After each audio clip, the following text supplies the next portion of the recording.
أعوذ بالله من الشيطان الرجيم بسم الله الرحمن الرحيم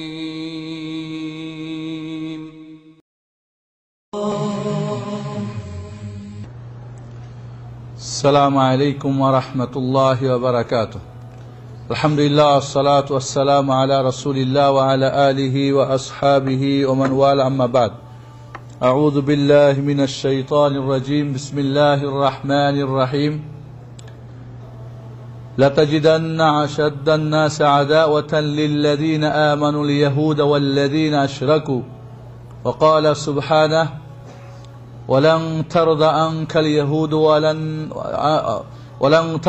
اليهود ولا النصارى حتى تتبع ملتهم. আজকে আমাদের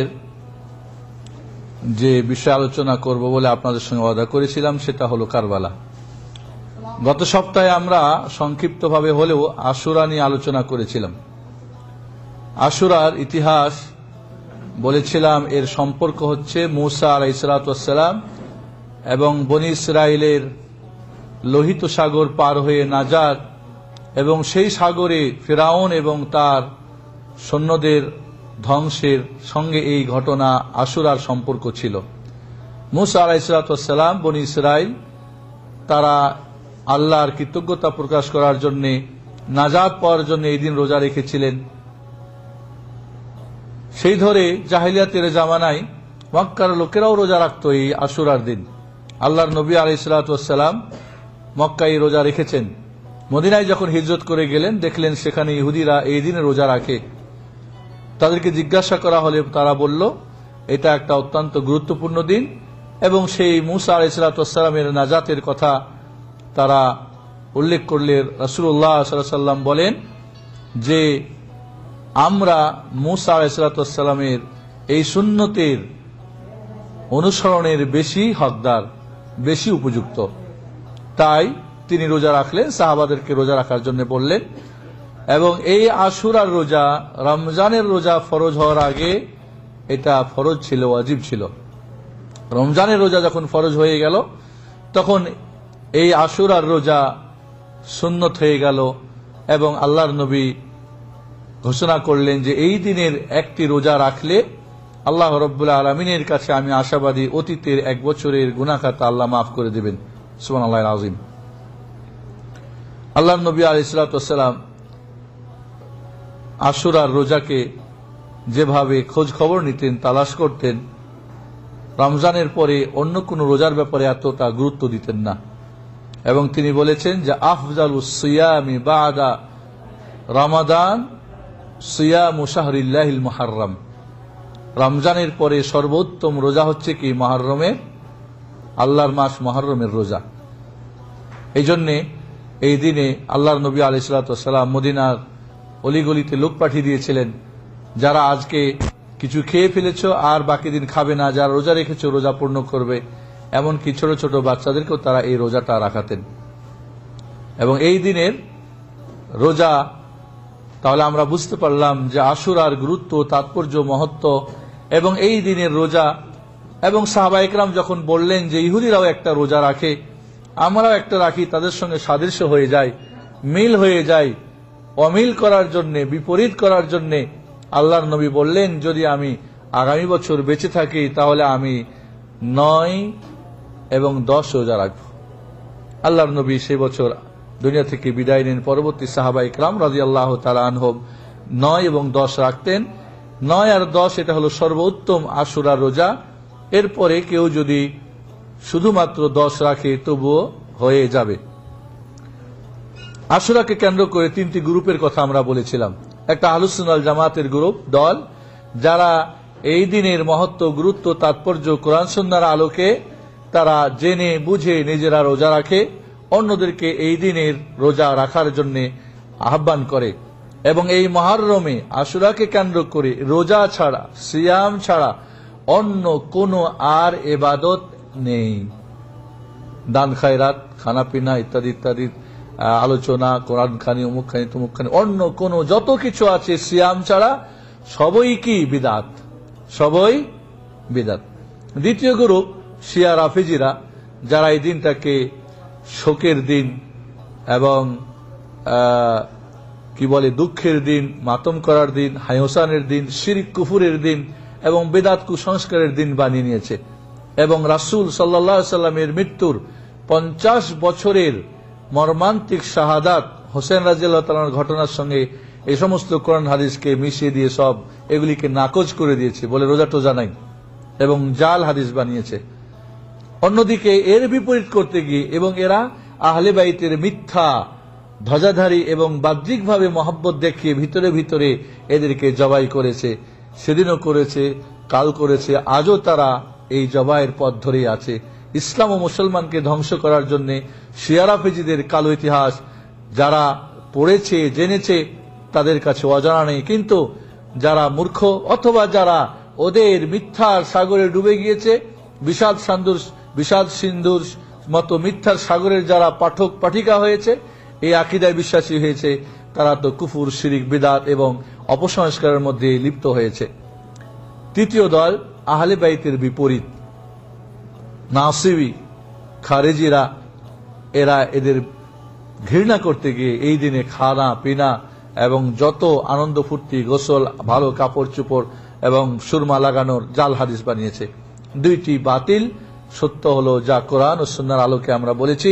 ইনশাআল্লাহ আমরা সবাই যথাসাধ্য চেষ্টা করব নিজে এবং অন্যকে, পরিবারকে আগামী আসছে শুক্রবার 9 তারিখ এবং শনিবার 10 তারিখ রোজা রাখবো এবং রাখাবো ইনশাআল্লাহ। আজকে কারবালার ইতিহাস, আমরা আশুরা মানে কারবালা বুঝি, কারবালাটা কি আমাদের বোঝা দরকার। কারবালা এই ইতিহাস রাসূলুল্লাহ সাল্লাল্লাহু আলাইহি ওয়াসাল্লাম মৃত্যুর কত বছর পরে বলছে? 50 বছর পরে। তাহলে এই 50 বছর ইতিহাস না জেনে লাভ দিয়ে গিয়ে কিছু কারবালার মধ্যে পড়ে, তাহলে কি ইতিহাস বুঝবে? কখনোই না। এই জন্য আপনাদেরকে একটু সামনে নিয়ে যাই, আমার সঙ্গে একটু বিবেক দিয়ে বুদ্ধি দিয়ে বুঝবার চেষ্টা করুন। সারা পৃথিবীতে যখন অন্ধকার আচ্ছন্ন, জাহেলিয়াতের অন্ধকার, কুফুরের অন্ধকার, শিরকের অন্ধকার, বিদআতের অন্ধকার, কুসংস্কারের অন্ধকার, জুলুম অন্যায়ের অন্ধকার, জেনা ব্যভিচারের অন্ধকার, মদ পান, মোট কথা সর্বদিক থেকে যখন সারা পৃথিবী এক ঘন অন্ধকারে ডুবে হাবুডুবু খাচ্ছিল, এদেরকে আলোর পথ দেখাবের জন্য মহান রব্বুল আলামিন নির্বাচন করলেন কাকে? সর্বশ্রেষ্ঠ আদম সন্তান, সৈয়দুল আম্বিয়া আল মুরসালিন, খাতামুন নবীন, সৈয়দ ওয়ালাদ বানি আদম মুহাম্মদুর রাসূলুল্লাহ সাল্লাল্লাহু আলাইহি ওয়াসাল্লামকে পাঠালেন তার কাছে ঐশী বাণী কোরআনের আলো। এবং এই অন্ধকারে আচ্ছন্ন মানুষগুলিকে কুফুর থেকে টেনে ইমানের পথে, শিরক থেকে টেনে তাওহীদের পথে, বেদাত থেকে টেনে সুন্নাতের পথে, অন্যায় অবিচারের পথ ছেড়ে দিয়ে সুবিচার সুন্দর পথে এই পথহারা দিশাহারা মানুষগুলিকে পথ দেখানোর জন্য, দিশা দেখানোর জন্য, এদেরকে আলোর পথে নেওয়ার জন্য আল্লাহু ওয়ালিউল্লাযীনা আমানু ইখরিজুহুম মিনাজ-যুলুমাতি ইলান-নূর। আল্লাহ মুমিনদের ওয়ালি, বন্ধু, পরম বন্ধু, তিনি অন্ধকার থেকে টেনে এদেরকে আলোর পথে নিয়ে আসেন। শিরকের অন্ধকার, কুফরের অন্ধকার, পাপাচারের অন্ধকার, অন্যায় বিচারের অন্ধকার ইত্যাদি ইত্যাদি, অজ্ঞতার অন্ধকার, কুশিক্ষা অশিক্ষার অন্ধকার, তাওহীদের দিকে, ইমানের দিকে, আলোর দিকে। তাই আলো দিয়ে পাঠালেন কাকে? কাকে? রাহমাতুল্লাহ আলামিন, এই পৃথিবীর শান্তির দূত মুহাম্মদুর রাসূলুল্লাহ সাল্লাল্লাহু আলাইহি ওয়াসাল্লাম। তিনি তার অক্লান্ত পরিশ্রম দেওয়া শুরু করলেন, মক্কার মানুষকে আহ্বান করলেন, কুলু লা ইলাহা ইল্লাল্লাহ তুফলিহু, তোমরা বলো আল্লাহ ছাড়া আর কোনো মাবুদ নেই, তাহলেই তোমরা কল্যাণকামী হবে। সব ধরনের অন্ধকার দূর হবে, আলো তোমাদের কাছে বিকশিত হবে, উদ্ভাসিত হবে, আলোর পথ তোমরা পেয়ে যাবে, জাহেলিয়াতের অন্ধকার দূর হবে। কিন্তু ওই অন্ধকার যারা ডুবেছিল, খুব অল্প সংখ্যক মানুষ অন্ধকার থেকে আসার চেষ্টা করল। 13টি বছরে অল্প কিছু মানুষ এই নূরের আলোর পথ পেয়ে গেল। আর বেশিরভাগ মানুষ, বড় বড় সর্দার যারা, নেতাজি যারা, আবু জাহাল, আবু লাহাব, উতবা, শাইবা, এরা বলল না, এই মোহাম্মদের আলো যদি জ্বলে যায়, আমাদের অন্ধকার গলিতে আমরা যা উল্টো পাল্টো করি সব বন্ধ হয়ে যাবে, আমাদের নেতৃত্ব কর্তৃত্ব সব খর্ব হয়ে যাবে। তাই মোহাম্মদকে বাধা দিতে হবে। বিভিন্ন ধরনের শারীরিক, মানসিক, অর্থনৈতিক, সামাজিক, রাজনৈতিক সর্বাত্মকভাবে মুহাম্মদকে হত্যার জন্য ষড়যন্ত্র বিভিন্নভাবে তার উপরে ভুঁড়ি চাপিয়ে দিয়ে তাকে ইত্যাদি করে কাটা বিছিয়ে বাড়ির মধ্যে খানা পানের মধ্যে ধুলোবালি দিয়ে তাকে পাগল বলে, তাকে জাদুঘর বলে, তাকে কবি বলে তিরস্কার, বিভিন্ন ধরনের চাপ তার উপর সৃষ্টি করলো। কিন্তু তিনি মুহাম্মদুর রাসূলুল্লাহ সাল্লাল্লাহু আলাইহি ওয়াসাল্লাম পথহারা, পথ ভুলা মানুষের বন্ধু, রাহমাতুল্লাহ আলামিন, তিনি কি করলেন? তার পথে শক্ত হাতে তিনি দায়িত্ব পালন করতে শুরু করলেন। এক পর্যায়ে মক্কার দারুন নাদওয়া, মক্কার পার্লামেন্টে বিল পাস হয়ে গেল। এই পৃথিবীর সবচাইতে শান্তিকামী রাষ্ট্র, এই পৃথিবীর শান্তির দূত রাহমাতুল আলামিনকে দুনিয়া থেকে কি করতে হবে? বিদায় করে দিতে হবে। এর আগে তারা অনেক কিছুই করেছে, তায়েফে মেরেছে, রাসূলকে বিভিন্ন ধরনের নির্যাতন করেছে, কিন্তু এবার লাস্ট ওদের সিদ্ধান্ত মুহাম্মদকে দুনিয়া থেকে কি করতে হবে? বিদায় করে দিতে হবে। দারুন নাদওয়া, মক্কার পার্লামেন্টে বিল পাস হয়ে গেল। 100 জন যুবককে নির্বাচন করে একসঙ্গে মেরে মুহাম্মদকে শেষ করে দিতে হবে। নাউজুবিল্লাহ। আল্লাহর হাবিব মুহাম্মদুর রাসূলুল্লাহ সাল্লাল্লাহু আলাইহি ওয়াসাল্লামকে তার প্রিয় বন্ধু মহান রব্বুল আলামিন জানিয়ে দিলেন হিজরতের কথা। তাই তিনি গারে সাউরে গিয়ে 3 দিন আত্মগোপন করে আবু বকরকে সাথে নিয়ে তিনি মদিনায় পৌঁছলেন। মদিনায় গিয়ে কি শেষ? না, এই মদিনার কিছু মানুষ ইতিমধ্যে আলোর পথ পেয়ে গেছে, শান্তির পথ পেয়ে গেছে, তাওহীদের পথ বুঝেছে, সুন্নতের পথ বুঝেছে, আলোর শিক্ষার আলো বুঝেছে এবং হানাহানি, মারামারি, খুন খারাপি ছাড়তে শিখেছে। এই লোকগুলিকে মুহাম্মদ সহ কিভাবে সমূলে খতম করে দেওয়া যায়, মূলোৎপাটন করে দেওয়া যায়, এই জন্যে এই সত্যের বিরুদ্ধে, এই হকের বিরুদ্ধে, এই আলোকে নিভানোর জন্য ইউরিদুন আলিউতফিউ নূরাল্লাহ ওয়াল্লাহু মুতিম্মু নূরিহি ওয়ালাউ কারিহাল কাফিরুন। অন্য আয়াত আছে ওয়ালাউ কারিহাল মুশরিকুন। কাফের মুশরিকরা এই বাতিকে আলোকে নিভে দিতে চায়, শান্তিকে অশান্তি দিয়ে ভরে দিতে চায়, তাওহীদকে শিরক দিয়ে, সুন্নতকে বেদাত দিয়ে, ন্যায়কে অন্যায় দিয়ে, মোট কথা অন্ধকারেই তারা থাকতে চায়। মুহাম্মদুর রাসূলুল্লাহ সাল্লাল্লাহু আলাইহি ওয়াসাল্লাম হিজরত করে মদিনায় গেলেন। কিছু মানুষ সেখানে আশ্রয় দিলেন, আনসার। কিছু মানুষ হিজরত করে মুহাজির হয়ে গেলেন। তারা তাদের জান মাল, স্ত্রী পরিবার, ছেলে মেয়ে, ধন দৌলত, তাদের সূর্য বীর্য সব কিছুকে উৎসর্গ করে দিয়ে আল্লাহর দিন কায়েমের জন্য, আল্লাহর তাওহীদ কায়েম করার জন্য, আল্লাহর নূরকে প্রতিষ্ঠিত করার জন্য, আলোকে এবং অন্ধকারকে দূর করার জন্য তারা সর্বাত্মকভাবে তাদের প্রচেষ্টা চালাতে লাগলেন। কিন্তু দুশমনরা চতুর্দিক দিয়ে ঘিরে বসল এই নবজাত ইসলাম শিশুটাকে। কি করে একে সমূলেই খতম করা যায়?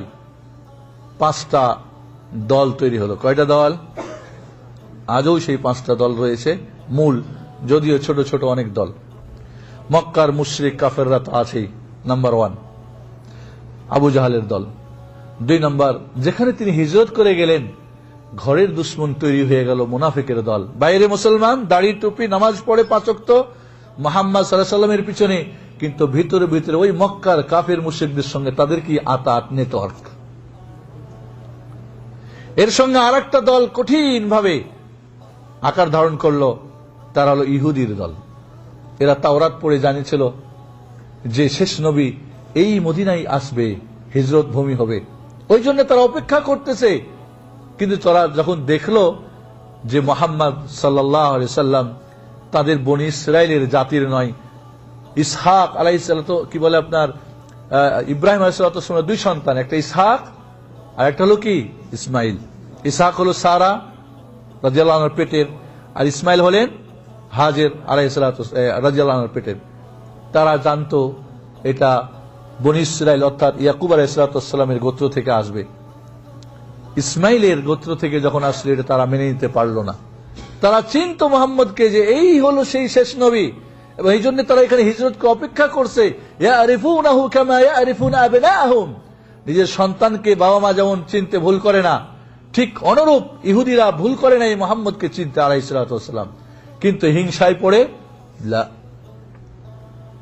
ওয়ালান তারদা আনকাল ইয়াহুদ ওয়ালান নাসারা হাত্তা তাত্তাবিআ মিল্লাতাহুম, তাদের ধর্ম না মানা ছাড়া কখনোই তারা রাজি হবে না। যাই হোক, ইহুদিদের সম্পর্কে আল্লাহ রাব্বুল আলামিন সূরা ফাতিহায় বলে দিয়েছেন গায়রিল মাগদুবি আলাইহিম, কারা? আল্লাহর গজবপ্রাপ্ত দলকে, ইহুদি যারা জানে কিন্তু আমল করে না, ওয়ালাদ-দাল্লিন, নাসারা যারা না জেনে অনেক আমল করে। আজও মুসলমানদের মধ্যে এমন আছে না নাই? একদল না জেনে করে, একদল জেনে করে না। কোরআনের প্রথম সূরায় এই ইহুদি খ্রিস্টানের দুই দুশমনের কথা আল্লাহ উল্লেখ করেছেন, করেন না করেন নাই? ঘরের দুশমন, এরপরে কি কাফের মুশরিকদের কথা সূরা বাকারা পড়েন। মুমিনদের 5টা আয়াত আলোচনা করার পরে কাফেরদের আলোচনা এসেছে। ইন্নাল্লাযীনা কাফারু সাওয়াউন আলাইহিম আনযারতাহুম আম লাম তুনযিরহুম লা ইউমিনুন খাতামাল্লাহু আলা কুলুবিহিম ওয়া আলা সামঈহিম ওয়া আলা আবসারিহিম গিশাওয়া ওয়া লাহুম আযাবুন আলীম। কাফেরদের কথা আল্লাহ দুশমনদের কথা বলে দিয়েছেন। এরপরে মুনাফিকদের 13টি আয়াতে ওমিনান নাস মান ইয়াকুলু আমান্না বিল্লাহ, এই মুনাফিকদের কথা আল্লাহ বলেছেন। তাহলে কয় প্রকার দুশমন হলো? সূরা বাকারায়, এই সূরা ফাতিহায় ইহুদি খ্রিস্টান, সূরা বাকারায় মুনাফিক এবং কাফের মুশরিক, এভাবে ইহুদি খ্রিস্টানদের কথা অন্য অন্য জায়গায় আল্লাহ বলছেন। সূরা মায়েদার 82 নম্বর আয়াতে বলছেন লাতাজিদান্না আশাদ্দান নাস আদাওয়াতান লিল্লাযীনা আমানুল ইয়াহুদ ওয়াল্লাযীনা আশরাকু, মুমিনদের সবচেয়ে বড় দুশমন কাদেরকে পাবে? ইহুদিদেরকে এবং মুশরিকদেরকে। একজন পশ্চিমা ইসলাম গ্রহণ করার পরে যখন খুব হইচই, একটা কথা বলেছিলেন যে তোমরা বলছো কোরআন মিথ্যা, এটা ওটা ঠিক আছে, কোরআনে বলা হয়েছে মুসলমানদের সবচেয়ে বড় দুশমনী করবে ইহুদিরা, তোমরা ইহুদিরা বন্ধ হয়ে যাও, তাহলে বুঝবো না কোরআন মিথ্যা, দেখাই দাও আমাদেরকে। ইয়া আইয়ুহাল্লাযীনা আমানু লা তাত্তাখিযুল ইয়াহুদা ওয়ান নাসারা আউলিয়া বা'দুহুম আউলিয়াউ বা'দ, হে মুমিনরা খবরদার, ইহুদি খ্রিস্টানকে বন্ধু বানায় নিবে না, তারা কিন্তু একে অপরের কি বন্ধু। আল্লাহর নবী বলেন আল কুফফারু মিল্লাতুন ওয়াহিদা, ইহুদি হোক, খ্রিস্টান হোক, মুনাফিক হোক, আর কি বলে মুশরিক কাফের হোক। আর সেই যুগে তাহলে মক্কার হলো কাফের মুশরিকরা, মদিনায় ইহুদি এবং কারা? মুনাফিকরা। অগ্নি পূজক একটা দল পার্সিয়ান, যারা ইরানি, পারস্য সম্রাট। খ্রিস্টান হলো রোম সম্রাট, বিশাল শক্তিধারী ওরা, একটা রোম একটা পারস্য, সেই যুগের বৃহৎ সবচেয়ে বড় শক্তি। মক্কায় আবু জাহালের শক্তি, মদিনায় আব্দুল্লাহ বিন উবাই বিন সালুল মুনাফিকের।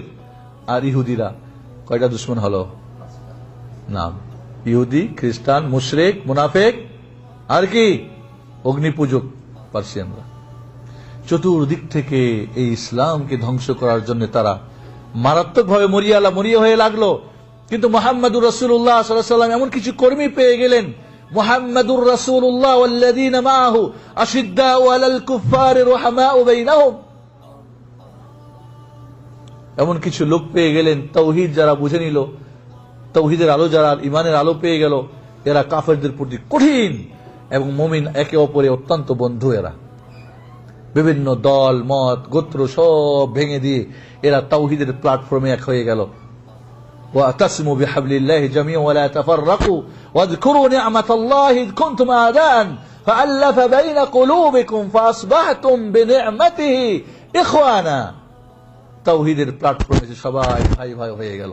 আউস খাজরাজের বয়াসের যুদ্ধ 100 বছর ধরে চলেছিল, কিন্তু এই তাওহীদের আলো সব মিটিয়ে দিল। কুরাইশদের বহু দল উপদল গোত্র মত্র ছিল, সব ভেঙে চুরকার হয়ে গেল, সব এরা আপোষের মধ্যে বন্ধু হয়ে গেল। তবে এই চতুর্দিকের দুশমনরা বসে থাকলো না। আল্লাহর হাবিব মুহাম্মদুর রাসূলুল্লাহ সাল্লাল্লাহু আলাইহি ওয়াসাল্লাম বিদায় নিলেন দুনিয়া থেকে। বলছিলাম কারবালার ইতিহাস বোঝার জন্য পিছনের ইতিহাস জানতে হবে, দুশমনদেরকে চিহ্নিত করতে হবে কারা দুশমন আমাদের। আল্লাহর হাবিব আলাইহিস সালাতু ওয়াস সালাম 11 হিজরিতে বিদায় নিলেন, রবিউল আউয়াল মাসের 12 তারিখ, আমরা সবাই জানি। খলিফা নির্বাচন হলেন কে? নির্বাচন হলেন আবু বকর রাদিয়াল্লাহু তাআলা আনহু।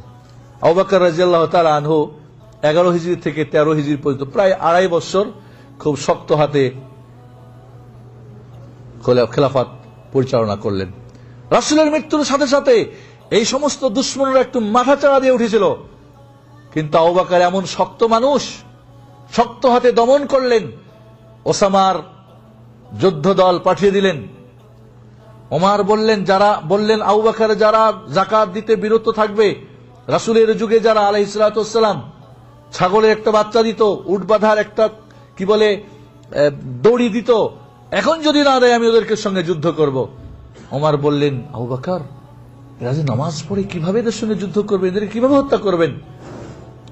বলল ওমর আজব্বারুন ফিল জাহিলিয়া ওয়া খাওয়ারুন ফিল ইসলাম, আরে জাহিলিয়াতে তুমি ছিলে কঠিন, আর এখন ইসলামে তুমি হয়ে গেছো বুজদিল, তুমি তোমার অন্তরে কোনো হিম্মত নেই, মনের মধ্যে কোনো শক্তি নেই, তুমি দুর্বল।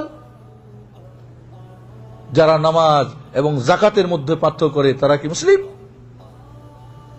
আবু বকর রাদিয়াল্লাহু তাআলা আনহু কঠিন হস্তে এবং ঐতিহাসিক গুণ বলেছেন যে উমরের চাইতেও কঠিন ছিলেন দিনের ব্যাপারে কে?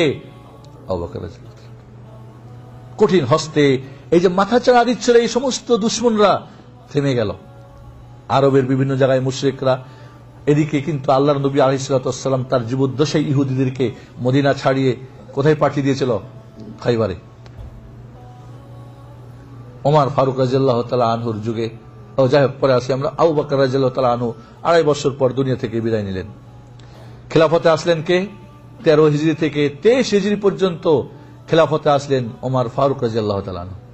ওমর ফারুকের সম্পর্কে আপনারা জানেন, ইবলিস শয়তান যদি দেখতো এই গলি দিয়ে ওমর চলছে তো অন্য গলি দিয়ে চলতো।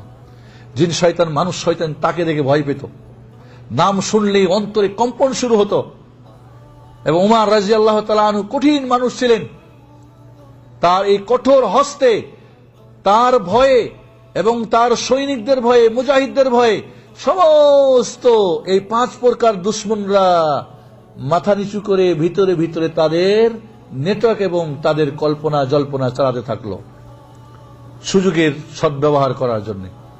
ওমর ফারুক রাদিয়াল্লাহু তাআলা আনহু দুনিয়া থেকে বিদায় হলেন। এবং ওমর ফারুককে মারল কে?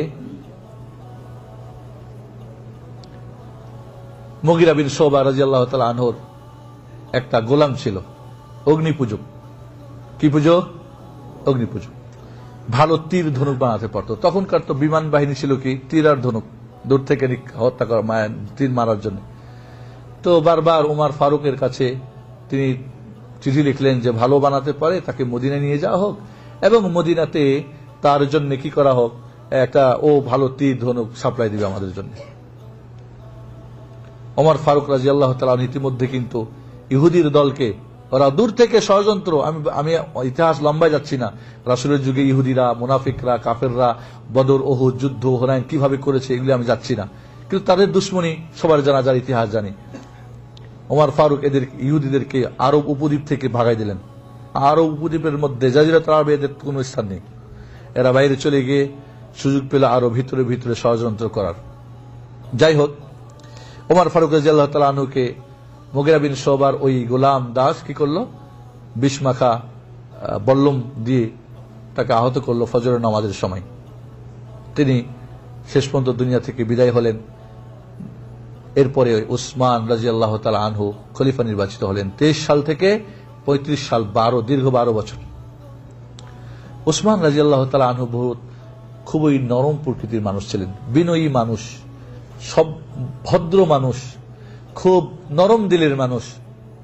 এই সমস্ত দুশমনরা, খেয়াল করেন, কারবালা বুঝতে হলে এটা বুঝতে হবে, এই দুশমনরা এবার মাথা চাড়া দিয়ে উঠল। ওমর খুব শক্ত ছিলেন, শক্তর পরে যদি নরম আসে, কোন কোম্পানিতে যদি মুদির খুব শক্ত হয়, কি বলেন, এরপরে যদি নরম মানুষ আসে একজন, যা বলে আচ্ছা ঠিক আছে ঠিক আছে, তাহলে কোম্পানির অবস্থা কি হবে বলেন তো? হ্যাঁ, লোকজন ফাঁকি ফুকি দেওয়ার চেষ্টা করবে না? করবে না। উসমান রাদিয়াল্লাহু তাআলা আনহু নরম প্রকৃতির মানুষ। আল্লাহর নবী এক ঘটনার পরিপ্রেক্ষিতে বলছিলেন যে উসমান এত লাজুক যাকে ফেরেশতারা লজ্জা পায়। আল্লাহু আকবার। এবং উসমান রাদিয়াল্লাহু তাআলা আনহু সম্পর্কে রাসূলের ভবিষ্যৎ, রাসূল সম্পর্কে বলেছিলেন যে আমার 2 মেয়ে তাকে দিয়েছিলাম, যদি আমার আরেকটা মেয়ে থাকতো তো আমি তাকে দিয়ে তার সঙ্গে বিয়ে দিতাম। আল্লাহু আকবার। এবং জান্নাতের সুসংবাদ প্রাপ্ত সাহাবী, আল্লাহ রাসূল তার জান্নাতের সুসংবাদ দিয়েছিলেন, উসমান ফিল জান্নাহ, এবং বলেছিলেন উসমান বিপদগ্রস্ত হবে, এবং ওসমান শহীদ হয়ে মারা যাবে।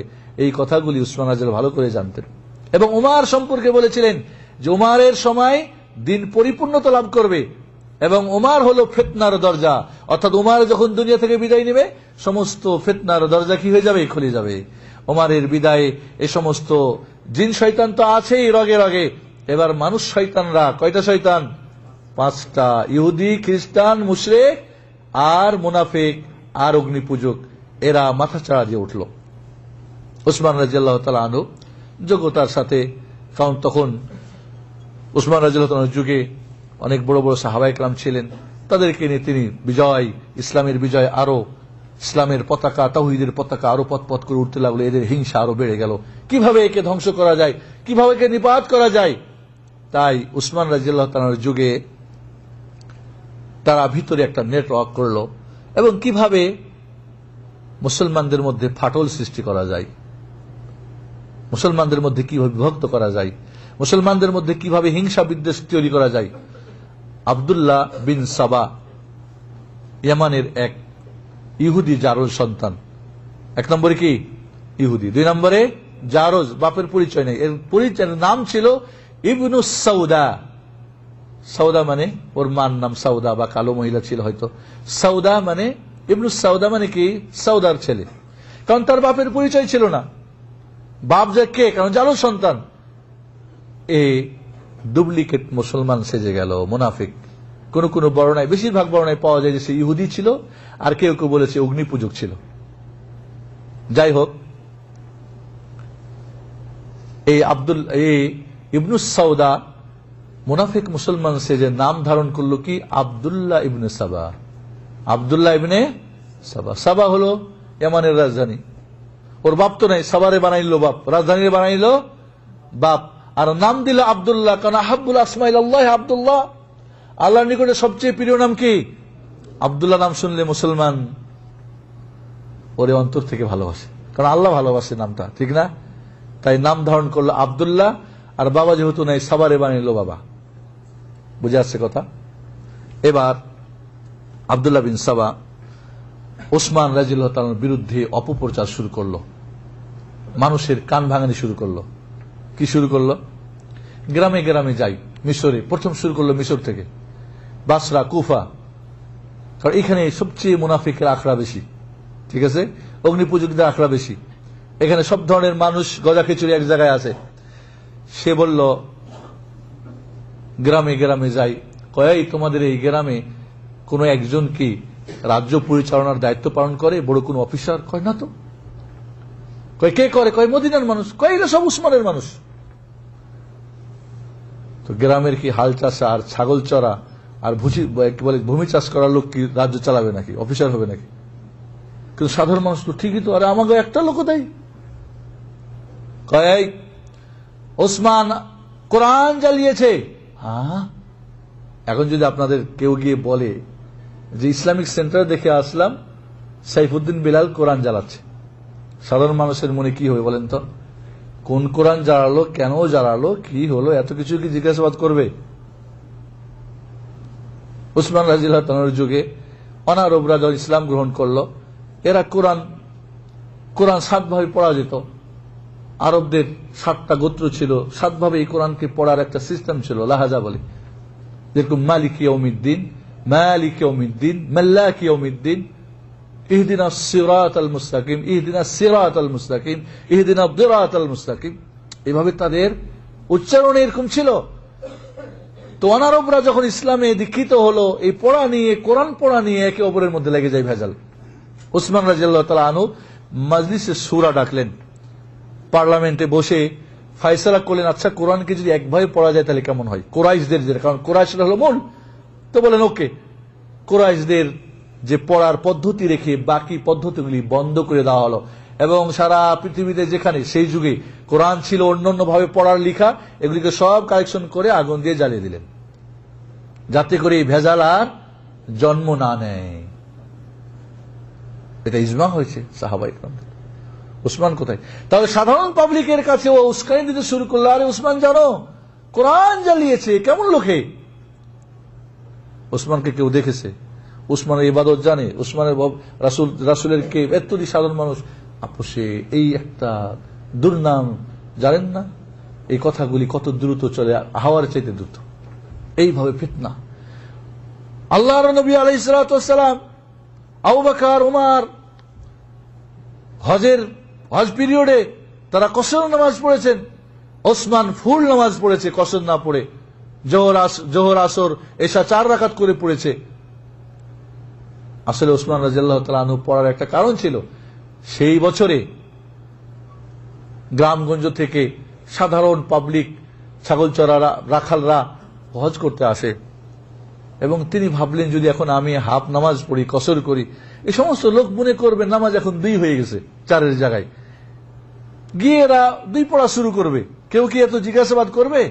এমনটা হয় না যে অনেক সময় একজন আলিমকে দেখে ও হয়তো অনিচ্ছাকৃত করেছে বা ইচ্ছাকৃত ভুল করেছে, ওর দেখা দেখি সবাই করে না? ওসমান রাদিয়াল্লাহু তাআলা আনহু এই জন্য কসর পড়েন নাই, কি করেছিলেন? ফুল নামাজ পড়েছিলেন। জাহিদ আসি মুসাফির অবস্থায় ফুল পড়া, তবে উত্তম কি কসর পড়া, যদিও কোন কোন মাযহাবে ওয়াজিব বলেছেন কসর পড়া মুসাফির অবস্থায়। এই ধরনের ষড়যন্ত্র মানুষের কাছে বলা বলি শুরু করল এবং একটা ফিতনা। সাধারণ পাবলিক এত যাচাই বাছাই না। 5 বছর 10 বছর একটা দল আমার দেশে দেখেন না, জুলুম করে, অন্যায় করে, অবিচার করে, ভোটের সময় একটা বিড়ি খেয়ে গিয়ে ওকে ভোট দেয় না? তারপরে আবার যারা মরে গেছে ওদের কথা বললে ওদের মহব্বতে গিয়ে ভোটটা দেয়, করে না? সাধারণ পাবলিকের পাইলেন কি? বিশাল এক ফিতনা, এই বিরুদ্ধে উসমান রাদিয়াল্লাহু বিরুদ্ধে এই ধরনের একটা হইচই। 14 জন মানুষ আব্দুল্লাহ বিন সাওয়ার নেতৃত্বে মদিনায় সশস্ত্র প্রবেশ করলো এবং উসমান রাদিয়াল্লাহু তাআলা আনহুর বাড়ি ঘেরাও করে তাকে হত্যার ষড়যন্ত্র নিয়ে লিপ্ত হল। সাহাবা ইকরাম, বিশেষ করে মুআবিয়া রাদিয়াল্লাহু তাআলা আনহু তখন সিরিয়ার গভর্নর, উসমান রাদিয়াল্লাহু তাআলার কাছে লিখলেন বা নিজে আসলেন, বললেন আপনি বলেন এই মাত্র 14 জন মানুষ, এদের সঙ্গে আমরা যুদ্ধ করি? বলেন না, আমার জন্য, আমার রক্তের জন্য আর একজনের রক্তপাত হয়ে এটা আমি চাই না। এবং স্মরণ করলেন রাসূলের ভবিষ্যৎবাণী, আমি বিপদগ্রস্ত হব, আমি শহীদ হয়ে মারা যাব। তা যখন আমি শহীদ হয়েই মারা যাব, তা আমাকে কেন্দ্র করে মুসলমানদের 2টা দলে মারামারি হয়ে আরো খুন খারাপি হবে, এটা দরকার নেই, আমাকে যেতে দাও এভাবে। মুআবিয়া রাদিয়াল্লাহু তাআলা তার চাচাতো ভাই ছিলেন বা ফুফাতো ভাই, বললেন তাহলে আপনাকে পাহারা দেওয়ার ব্যবস্থা করি। পাহারা যে আমাকে দিবে, এই যারা পাহারা দিবে এদের খরচ আদি থেকে দিবা? বাইতুল মাল থেকে। বাইতুল মাল থেকে পয়সা দিয়ে আমার এই হেফাজত করবে? দরকার নেই আমার। তো বলেন তাহলে আপনি যদি মারা যান, হত্যা হন, তাহলে আপনার ওয়ালি, আপনার এই খুনের দায়িত্ব আমাকে দিতে হবে। ঠিক আছে, দিলাম, যাও। বুঝে আসছে কথা? কারবালা বুঝতে হলে এই কথাটা বুঝতে হবে, কারণ একটার সঙ্গে আরেকটা কি রয়েছে, মিল রয়েছে। এদিকে উসমান রাদিয়াল্লাহু তাআলা আনহু কে পাহারা দেওয়ার জন্য আলী রাদিয়াল্লাহু তাআলা আনহু তার ছেলে হাসান হোসেনকে পাঠিয়ে দিলেন, যাও তোমার খালুকে পাহারা দাও। সাহাবায়ে কেরাম পাহারা দেন। যুদ্ধের দল বাইরে যাবে, বলেন 14 জন মানুষ মাত্র, আমরা এদেরকে। উসমান রাদিয়াল্লাহু তাআলা তার ভবিষ্যৎবাণী, রাসূলের ভবিষ্যৎবাণী শুনে ভাবলেন, এবং খুব নরম প্রকৃতির মানুষ ছিলেন, এই ফাসাদ, যুদ্ধ, বিগ্রহ, মারামারি, হানাহানি পছন্দ করতেন না। উসমান রাদিয়াল্লাহু তাআলা আনহু বললেন, সবাই তোমরা যার যার জায়গাতে চলে যাও। বললেন এটা কেমন করে হয়, আপনাকে ছেড়ে আমরা চলে যাব আর ওরা আপনাকে এসে হত্যা করবে? দেখো আমাকে তোমরা আমিরুল মুমিনিন মানো? বলে হ্যাঁ অবশ্যই মানি। আমিরুল মুমিনের নির্দেশ মানতে হবে তোমরা জানো? বলে অবশ্যই জানি। আমি তোমাদের উসমান বিন আফফান আমিরুল মুমিন নির্দেশ করছি, যার যার ঘরে চলে যাও, আমাকে কোনো প্রকার পাহারা হেফাজত করতে হবে না। সবাই বাধ্য হয়ে আমিরের কথা শুনে যার যার ঘরে ফিরে গেলেন। হাসান হোসেনও ফিরে গেলেন। এরা সাথে সাথে উসমান রাদিয়াল্লাহু তাআলা কোরআন পড়তেছিলেন, তারা ঘরে ঢুকে উসমানকে নির্মমভাবে হত্যা করল। শহীদ হয়ে গেলেন উসমান বিন আফফান যুন-নূরাইন রাদিয়াল্লাহু তাআলা আনহু। তার স্ত্রী নাইলা বাধাইতে গিয়ে তার হাতের আঙ্গুল কেটে দিল ওরা। আলী রাদিয়াল্লাহু তাআলা খবর পেয়ে হাসান হোসেনের বুকের মধ্যে এত জোরে আঘাত করলেন, মাটির মধ্যে এরা চিটপটাং করে দিলেন। তোমরা বেঁচে থাকতে, তিনি আমাদেরকে বাধ্য করেছেন আসতে বাবা। এই সশস্ত্র দল মাত্র 14 জন। এরা হলো, একটা কথা আমরা বাংলা ভাষায় বলি, আমাদের গ্রাম্য অঞ্চলের কথা, যে যদি একটা গোয়াল ঘরে 99টা গরু বাঁধা থাকে আর একটা যদি ছুটা থাকে, এই একটা প্রত্যেকটার পিছনে গিয়ে গুতা মারবে। মারবে না? মারবে না? 100 জন শান্তিকামী মানুষের অশান্তি করার জন্য একজন মানুষ যথেষ্ট। কি বলেন? মদিনার মানুষ তারা শান্তিকামী, আপোষের মধ্যে ভাই ভাই। ওই লোকগুলিও নামাজ পড়তেছে মসজিদ নবীতে, তারাও মুসলমান। কি ব্যাপার, কি হয়ে যাচ্ছে? কারণ বিষয়টা এক ফিতনা। এদের প্রতিহত করতে হবে, এদেরকে মারতে হবে, পিটতে হবে, খুন। উসমান আমির নিষেধ করে দিয়েছেন। আর এক বাধা। যাই হোক, মদিনার শান্তিকামী মানুষরা এক বিভীষিকাময় অবস্থায় পড়ে গেলেন। বড় বড় সাহাবা একরাম মদিনা ছেড়ে গ্রামে পালিয়ে গেলেন। এমনকি আলী রাদিয়াল্লাহু তাআলা তিনিও মদিনা ছেড়ে গ্রামে চলে গেলেন। এই কুচক্রী দল আব্দুল্লাহ বিন সাবা, ইহুদির এই জারুদ সন্তানের দল, ইসলামের ঘোর শত্রু, এরা হুমকি দেওয়া শুরু করলো, যদি তোমরা খলিফা নির্বাচন না করো, আমরা খলিফা নির্বাচন করব, আর নয় বড় বড় মুখ সাহাবী এদেরকেও দুনিয়া থেকে বিদায় করে দেব। এরা হুমকি দেওয়া শুরু করলো। সাহাবা একরাম বিপাকে পড়ে গেলেন। তারা পরামর্শ করে সিদ্ধান্ত নিলেন আলী রাদিয়াল্লাহু তাআলা আনহুকে এই দায়িত্ব দিতে হবে, খেলাফতের দায়িত্ব। আলী রাদিয়াল্লাহু তাআলা নাই মদিনায়। তাকে খোঁজ খবর নিয়ে গ্রাম থেকে ধরে নিয়ে আসা হলো। সবাই বললেন, ভাই, এই দায়িত্বর উপযুক্ত আপনি ছাড়া আর কেউ নেই আমাদের মধ্যে। আলী রাদিয়াল্লাহু তাআলা বারবার এই দায়িত্ব এই কঠিন মুহূর্তে না নেওয়ার জন্য তার অপারগতা স্বীকার করলেও সবাই মিলে বাধ্য করে কি করলেন? আলী রাদিয়াল্লাহু তাআলা খলিফা বানিয়ে তার হাতে সবাই মিলে বায়াত করলেন।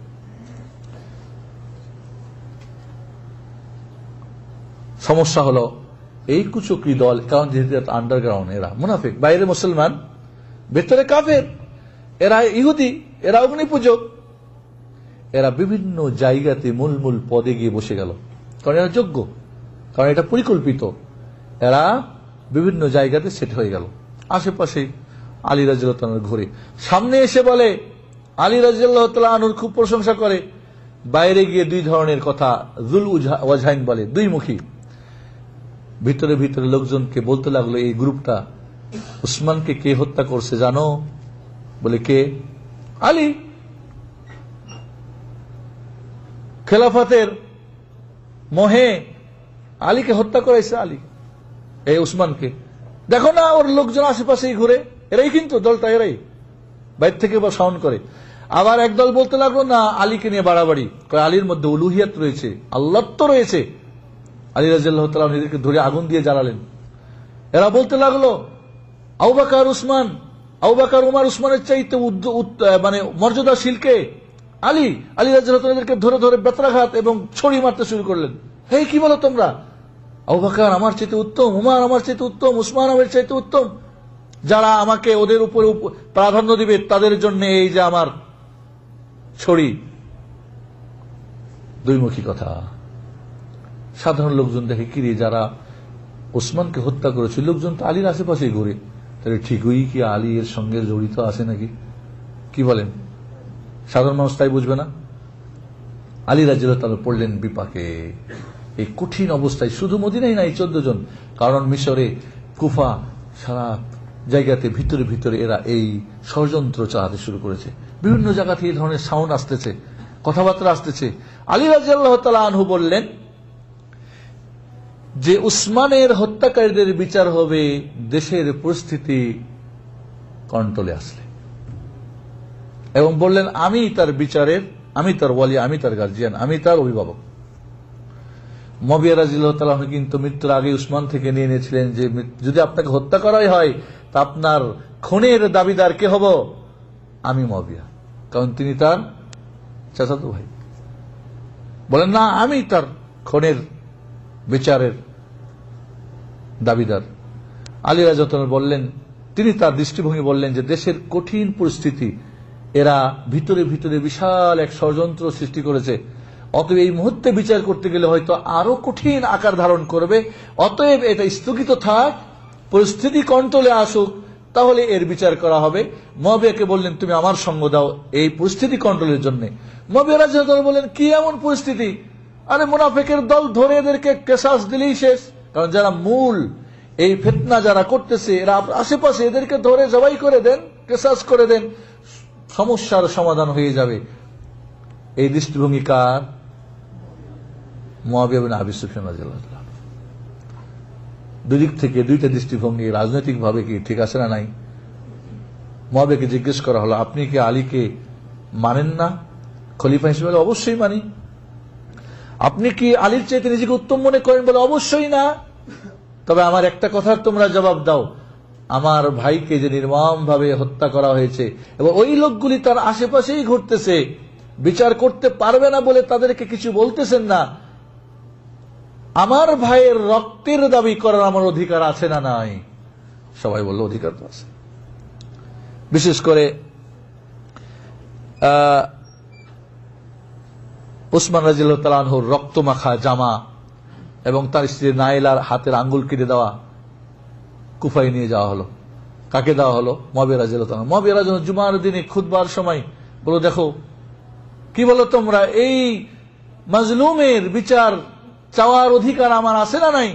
সবাই বলল অবশ্যই। যে দেখবে সে বলবেন কি বলেন, ঠিক না বেঠিক? তার ওই দিক থেকে একদিক থেকে যেমন ঠিক এটাও ঠিক। আলী রাদিয়াল্লাহু তাআলা কারণ সারা দেশের কথা ভাবতেছেন, মুসলিম রাজ্যের কথা। মুয়াবিয়া রাদিয়াল্লাহু আনহু বললেন আপনি ভয় করছেন কেন? আমার কাছে বিশাল শক্তি, আপনি আমার কাছে দিয়ে দেন। বলেন যে এই দায়িত্ব আমি কাকে দিলাম? বিচারের দায়িত্ব মুয়াবিয়াকে দিলাম। আপনার এই কথা বলার অধিকার আছে, আমারও নেওয়ার অধিকার আছে। এইখানে দুই ধরনের মত হয়ে গেল। আর এই দুই ধরনের মত হওয়াতে এই কুচক্রী দলের কি হয়ে গেল? সুযোগটা বেড়ে গেল। খেয়াল করেন, কিন্তু কারবালা বুঝতে হলে এই কথাটা বুঝতে হবে। কারবালায় কোথায় গিয়ে পৌঁছলো? আলী রাদিয়াল্লাহু তাআলা আনহু এই মতের উপরে থাকলেন, মুয়াবিয়া তার মতের উপরে থাকলেন। এইভাবে ফিতনা কঠিন। আলী রাদিয়াল্লাহু তাআলা চাচ্ছেন কন্ট্রোল করতে, কিন্তু সম্ভব হচ্ছে না। একদিক থেকে মুয়াবিয়া রাদিয়াল্লাহু তাআলার সিদ্ধান্ত যে এই ফিতনার যারা মূল হোতা এদেরকে শেষ করলেই ফিতনা শেষ, দমে যাবে। একথা আলী রাদিয়াল্লাহু তাআলা আনহু তার চিন্তা ভাবনায় তিনি নিতে পারছেন না, তার গবেষণায় আসতেছে না। মা আয়েশা, খেয়াল করেন, মা আয়েশা রাদিয়াল্লাহু তাআলা আনহা উমরা করার জন্য মক্কায় গেলেন এই কঠিন অবস্থা, এই ফিতনার সময়। মক্কায় যখন গেলেন, মক্কায় কিছু সাহাবী তাকে বুঝালেন যে আপনি উম্মুল মুমিনিন, মুমিন জাতির মা, রাসূলের স্ত্রী, আপনার সম্মান, মান, ইজ্জত, আপনার স্থান অনেক ঊর্ধ্বে। এই যে আজ মুসলিম রাজ্যে কঠিন অবস্থা ধারণ করে যাচ্ছে, আরো বাড়তে আছে, আপনি যদি এদেরকে একটু বলেন তাহলে হয়তো এগুলি এরা মেনে নেবে, সাধারণ পাবলিক।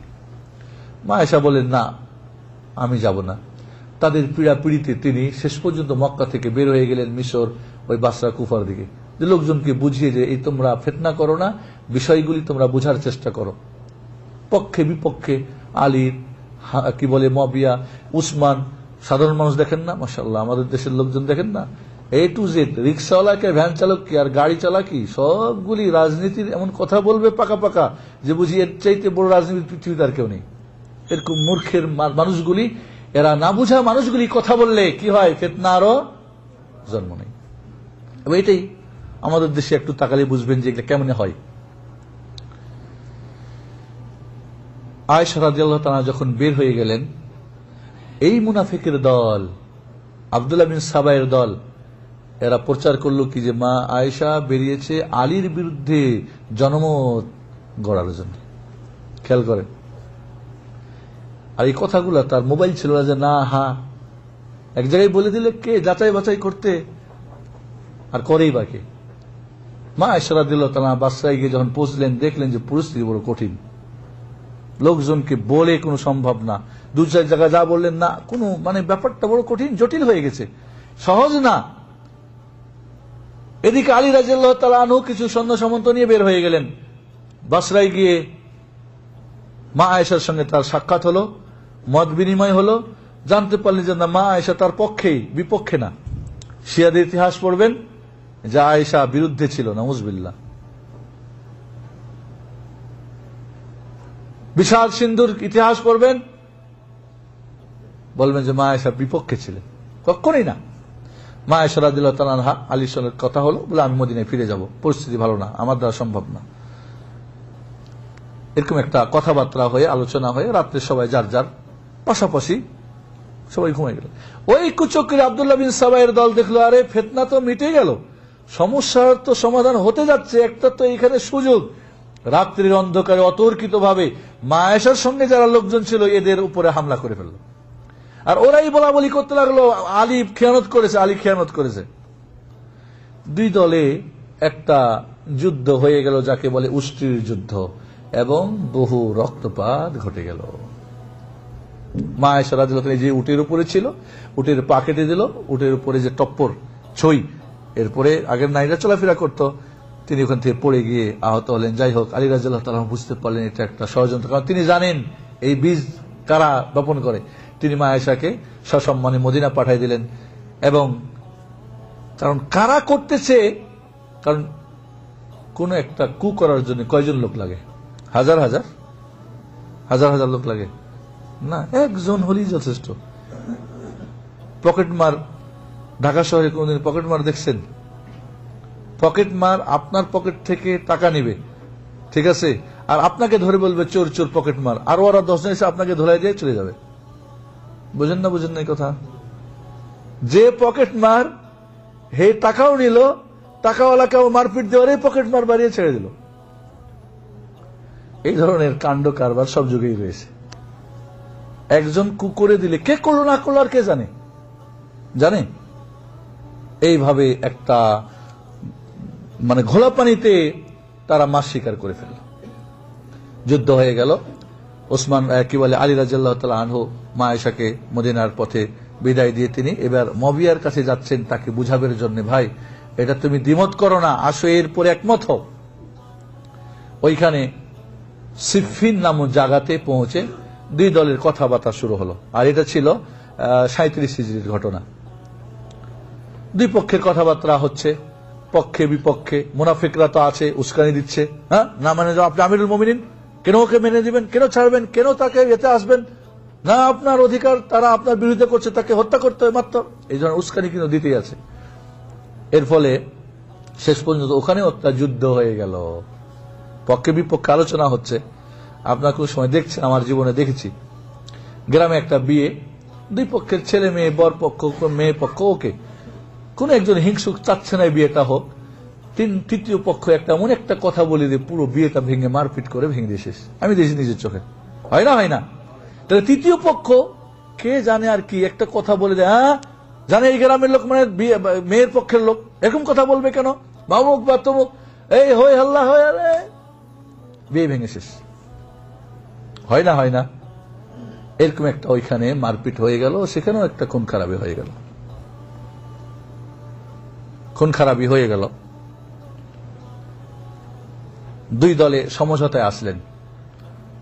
আলী রাদিয়াল্লাহু তাআলার পক্ষ থেকে মুসা আশআরী সাহাবী রাদিয়াল্লাহু তাআলা আনহু, আর মুয়াবিয়া রাদিয়াল্লাহু পক্ষ থেকে আমর ইবনে আস সাহাবী, দুইজনকে জাজ মানলেন। এই দুইজনে যে ফয়সালা করে দিবে এরা মেনে নেবে দুই দল। ভালো না খারাপ? ভালো। দুইজনে বসে পরামর্শ করে সিদ্ধান্ত নিলেন 1 বছর এই বিষয়টা স্থগিত থাকবে, 1 বছর পরে আবার এটাকে নিয়ে আলোচনা সাপেক্ষ সিদ্ধান্ত নেওয়া হবে। ভালো কথা। আলী রাদিয়াল্লাহু তাআলা আনহু যখন চুক্তি হচ্ছে দুই পক্ষের, তো দুই পক্ষেরই তো যুদ্ধ হয়েছে, একটু মারপিট হয়েছে, আপোষের মধ্যে একটা তো হয়েছে, উস্কানি দেওয়ার লোক আছে না নাই? বলো আমিরুল মুমিনিন আলী ইবনে আবি তালিব এবং মুয়াবিয়া ইবনে আবি সুফিয়ানের মধ্যে চুক্তি। বলো না আমরা আলীকে আমির মানি না, আমির কাটো। আলী রাদিয়াল্লাহু তাআলা বললেন ঠিক আছে, আলী আমার আমিরুল মুমিনিন কথাটা কেটে দাও।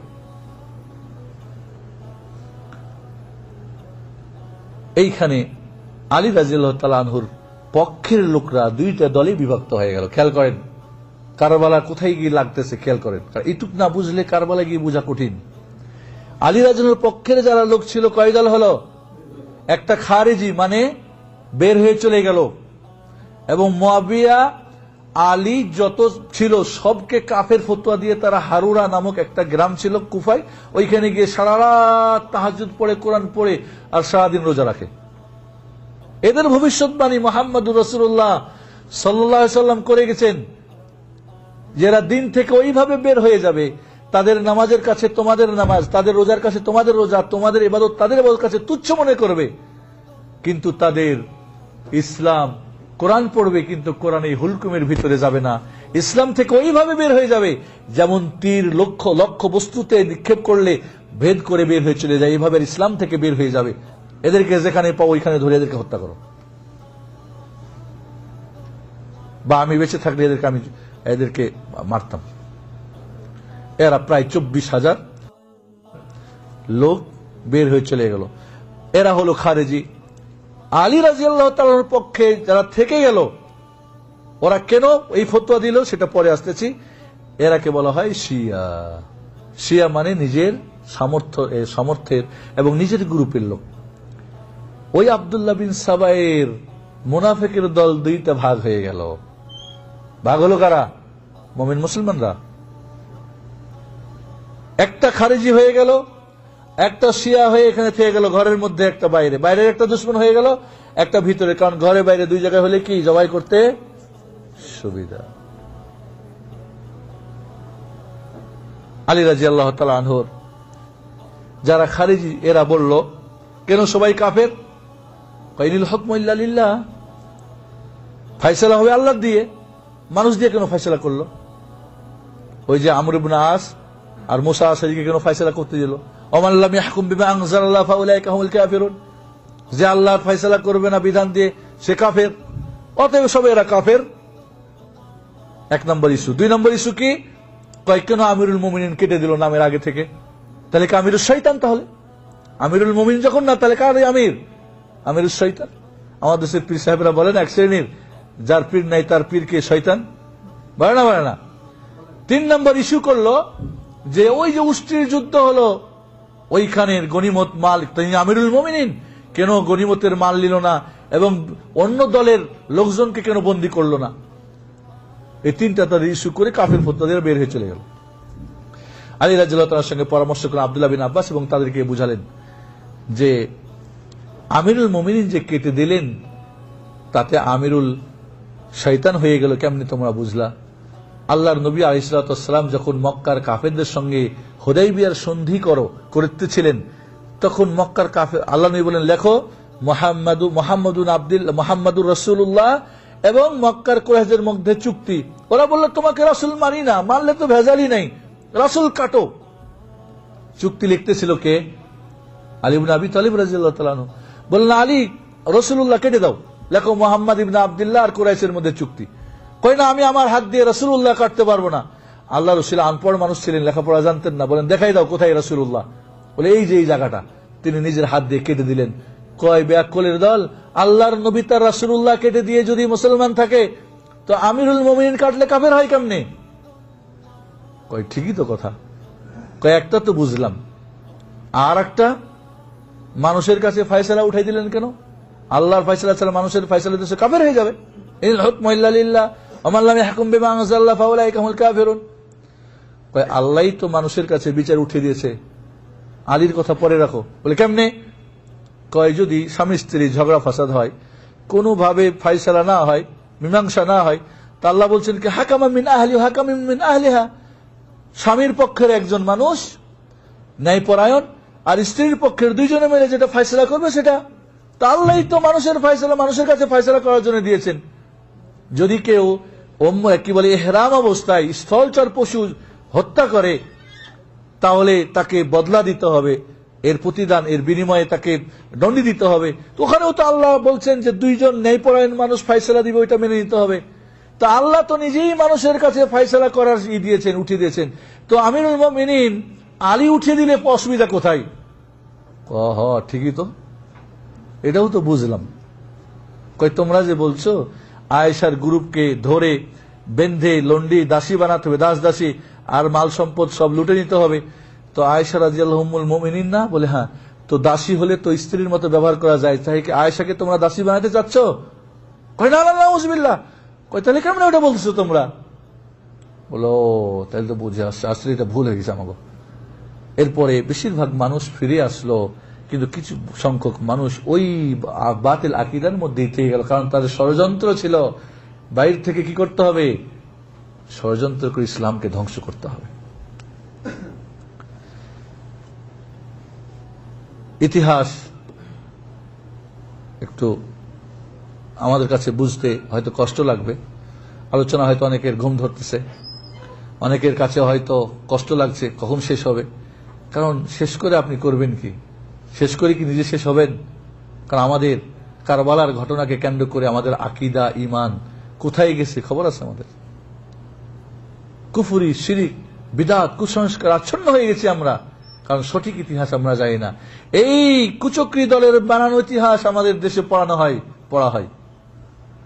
কি মাদ্রাসা, কি মক্তব, কি ইউনিভার্সিটি আর কি কলেজ।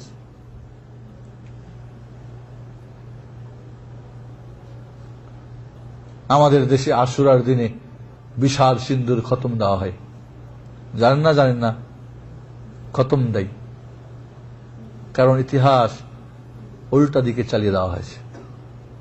অরিজিনাল ইতিহাসকে দাফন করে ঢেকে রেখে মিথ্যা ইতিহাস লিখে দিয়ে মুসলমানের সন্তানরা পড়াচ্ছে এবং এই ধরনের আকীদা তারা বিশ্বাস করে।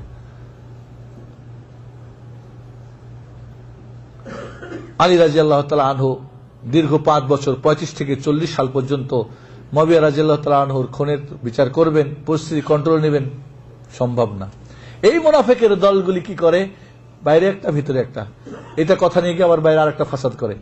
মুআবিয়া আলী রাদিয়াল্লাহু তাআলা আনহু তিক্ত হয়ে মুআবিয়ার কাছে চিঠি লিখলেন, মুআবিয়া তোমার একটা মানুষ দিয়ে আমার 10-10টা করে তুমি বদলা করো। কখন বলে এটা বলেন তো? মুআবিয়া রাদিয়াল্লাহু তাআলা আলী রাদিয়াল্লাহু চিঠি লিখলেন, মুআবিয়া তোমার একটা লোক দিয়ে, কারণ জানে ওইগুলি কি মুনাফিকের বাচ্চা না, ওগুলি শিয়া রাফিজির বাচ্চা না, এগুলি ইহুদি জারু সন্তানের বাচ্চা না, এগুলি উগ্নপূজক হিন্দু খ্রিস্টান না, এগুলি মুশরিক না, ওইগুলি পিওর ওখানে আছে। একটা ইস্যুকে কেন্দ্র করে হয়তো কি তারা দ্বিমত পোষণ করছে, কিন্তু আলীর রাদিয়াল্লাহু তাআলাকে অন্য দিক থেকে তারা সমর্থন করে। শেষ পর্যন্ত এই শিয়া এবং খারিজিরা যৌথ একটা পরিকল্পনা নিল, 3 জনকে দুনিয়া থেকে বিদায় করতে হবে, মুআবিয়াকে, আলীকে আর আমর ইবনে আসকে। 3 জন লোক নিয়োগ করলো। আলী রাদিয়াল্লাহু তাআলা আনহুর হত্যায় তারা সাকসেসফুল অপারেশন করলো। আব্দুর রহমান বিন মুলজিম, এও মাজুসি, অগ্নিপূজক, ওই ইহুদিদেরই জন্মদাতা এরা। আর মুআবিয়া রাদিয়াল্লাহু তাআলা অসুস্থ ছিলেন, সম্ভবত ওই জন্য বাড়ি থেকে বের হন নাই সেদিন ফজরে। আর আমর ইবনে আস টের পেয়ে গেছিলেন, যার ফলে তাকেও মারতে পারল না, বেঁচে গেলেন তারা 2 জন। কু হয়ে গেল, তাকে মেরে ফেলল আলী রাদিয়াল্লাহু তাআলা আনহুকে। এখন আলী এবং মুআবিয়া রাদিয়াল্লাহু আনহুর মধ্যে একটা রাজনৈতিক দ্বিমত ছিল না। কাজেই 2 পার্টি যখন দ্বন্দ্ব থাকে, বাংলাদেশের আলোকে একটু চলে যান দেখি, একজন আরেকজনের উপরে চাপানির, একজন করে আরেকজনের উপরে এরকম দেখেছেন না দেখেন নাই? আরেকজনকে ব্যাহত করার জন্য, ঠেকাবের জন্য আমাদের দেশে এমনও দেখা যায়, আমাদের দেশে গ্রাম্য কথা বলে যে নিজের ভাইকে জেলে ঢোকাবের জন্য নিজের বইয়ের মাথা ফাটায় দেয়, এরপরে বলে চল কে দেখেনি যে আমার বড় ভাই বা ছোট ভাই মারছে, গেস করো। ওই যে খড়ের পালা আছে না, বাড়ির মধ্যে আগুন জ্বালায়, কয় আমার ভাই জ্বালাই দিয়েছে, বিষ খাওয়াই দিয়ে নিজের গরু মেরে কয় আমার ভাই বিষ খাওয়া মারাইছে। এরকম ঘটনা জানেন না? এই ধরনের ইহুদি কারবার সারা দুনিয়ায়, পৃথিবীর সর্বযুগে থাকবে। কারণ এরা সবচেয়ে বড় জিন শয়তানের, একটি জিনিস ইনসান শয়তানের মধ্যে ইসলাম ও মুসলমানের সবচেয়ে বড় শত্রুকে ইহুদি। আল্লাহ সূরা মায়েদার 82 নম্বর আয়াতে আমাদেরকে জানিয়ে দিয়েছে। দেখেন না ফিলিস্তিনে কি হচ্ছে, দেখেন না চেতনা কি হলো, দেখেন না মুশরিকরা, হিন্দুরা কি বলে কাশ্মীরে কি করতেছে, মুনাফিকরা দেখেন না, মুনাফিকরা মিশরে, এই বিভিন্ন আরব কান্ট্রির বিভিন্ন মুনাফিকরা কি করলো দেখেন না। এই সমস্ত দুশ্মনরা সব যুগে সব জায়গায় থাকবে এবং ওদের একে অপরের কি বন্ধু। আল্লাহ নবী বলেছেন, আল কুফফারু মিল্লাতুন ওয়াহিদা, যত কাফের যেই নামেই হোক সবাই ইসলাম ও মুসলমানের বিরুদ্ধে কি একদল। এরা এখন সুযোগ পেয়ে গেল হত্যা করার পরে। এই হত্যা কে করেছে? মুআবিয়া। স্বাভাবিক, মানুষের কাছে বলতে লাগলো, দেখো না মুয়াবিয়া তাকে মারে না আলীর সঙ্গে, মুয়াবিয়া করাইছে এটা। কিন্তু আলী রাদিয়াল্লাহু তাআলা আনহু মৃত্যুর আগে বলেছিলেন, যখন তাকে আহত করা হয় মৃত্যুর আগে বলেছিলেন, কাতালাতনি শিয়াতি, আমার নিজের দলের মানুষই আমাকে হত্যা করলো। এ কথা আজও শিয়াদের কিতাবে রয়েছে, আমাদের কিতাব বাদ দেন, আমাদের ইতিহাস বাদ দেন, ওদের কিতাবাদের মধ্যে আজও এই কথাটা লেখা রয়েছে, তারা মেটাতে পারে নাই।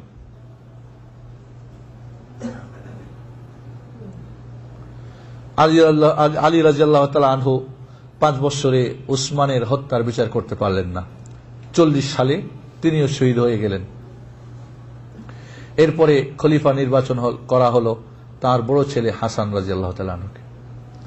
হাসান রাদিয়াল্লাহু তাআলা আনহু বাবার জীবদ্দশায় দেখেছে এই মুনাফিকদের কাণ্ড কারবার, এবং এই যে কঠিন অবস্থা, না পারে বিচার করতে, না পারে সরাতে, না পারে সইতে, কঠিন অবস্থা, যার ফলে মুয়াবিয়ার কাছে লিখেছিলেন যে একটা দাও 10টা করে নাও, এইগুলিকে সে আমার থেকে নিয়ে যাও। হাসান রাদিয়াল্লাহু তাআলা আনহু 17 রমজান থেকে 25 রবিউল আউয়াল পর্যন্ত 41 হিজরির তিনি মোটামুটি 6 মাস রাজ্য খেলাফত চালালেন। দেখলেন অবস্থা খুব কঠিন, সম্ভব নাই সমস্ত মুনাফিককে, বাবাই পারে না, আমি কিভাবে করব।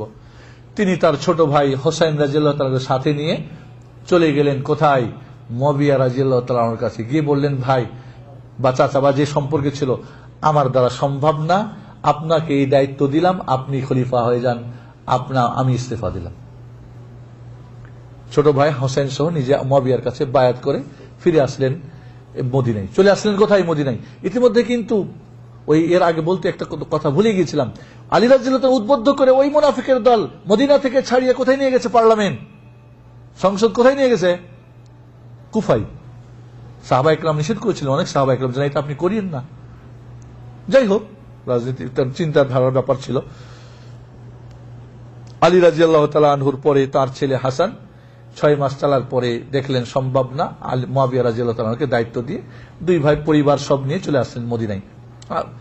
মুয়াবিয়া রাদিয়াল্লাহু তাআলাকে সম্মান করতেন, আহলে বাইতকে সসম্মান করতেন, তাদেরকে সবচেয়ে বেশি মানে বেতন দিতেন, মানে যেটা কি বলে ওটাকে, আরে বাৎসরিক একটা খরচ দেওয়া হতো, মুকাফা যেটাকে বলে কি, বোনাস দিতেন তাদেরকে। এবং যুদ্ধ যখন প্রয়োজন হতো হাসান হোসেনকে ডাকতেন এবং তারা যুদ্ধে অংশগ্রহণ করতেন। এভাবে সুন্দর 20টি বছর কেটে গেল। কয় বছর?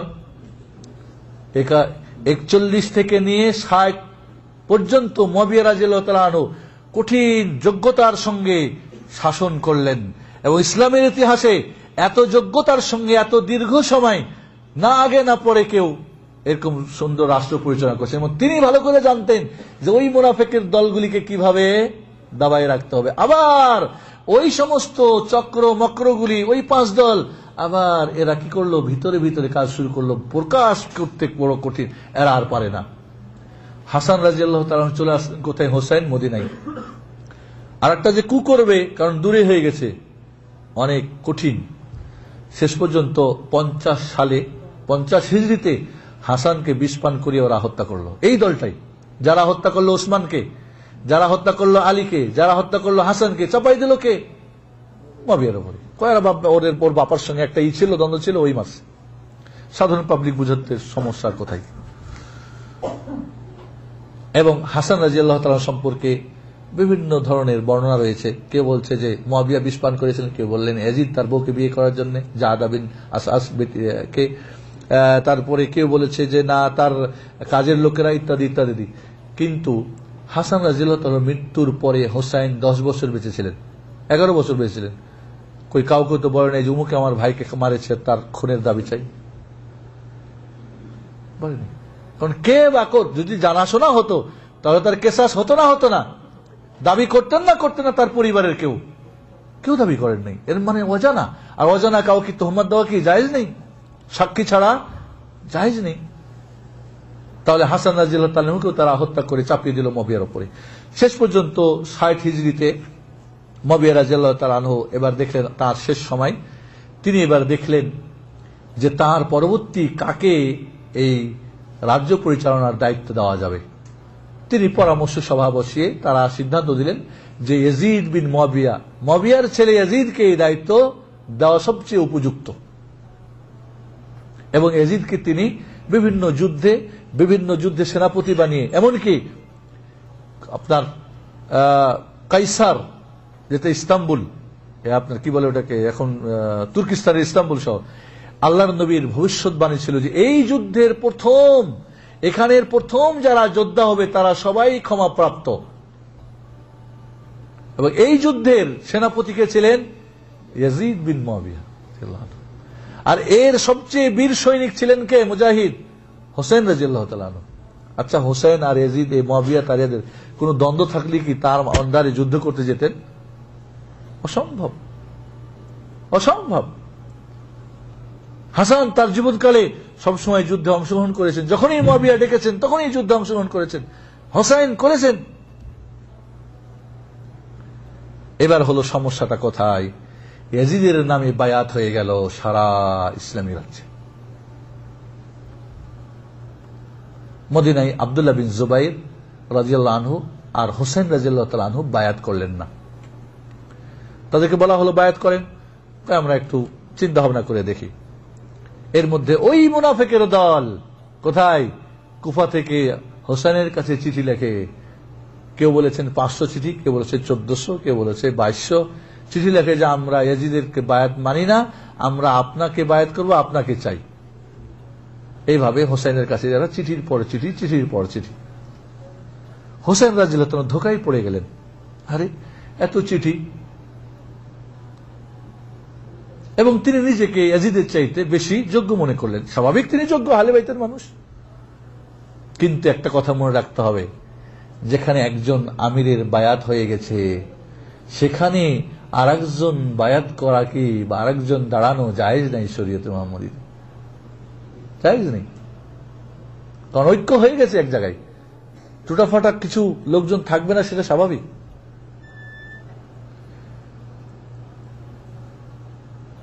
এই সমস্ত চিঠি পাওয়ার পরে হোসেন রাদিয়াল্লাহু তাআলা আনহু ধোঁকায় পড়ে গেলেন। তার চাচাতো ভাই মুসলিম বিন আকিল, খেয়াল করেন, মুসলিম বিন আকিলকে বললেন যাও কুফাতে গিয়ে দেখো পরিস্থিতি কি। উনি গিয়ে দেখলেন অনেক তাকে স্বাগতম শুভেচ্ছা জানিয়ে একদিনে 20,000 লোক বায়াত করে নিল, সব মুনাফিকের দল, সব এই জালো সন্তানদের গ্রুপ, মুনাফিকের গ্রুপ। এরা চাচ্ছে এখন আর একটা কি কলহ করার জন্য। মুসলিম বিন আকিল যখন কুফায় গেলেন, ইয়াজিদ তখন সে কি দায়িত্ব তার হাতে। তিনি ওইখান থেকে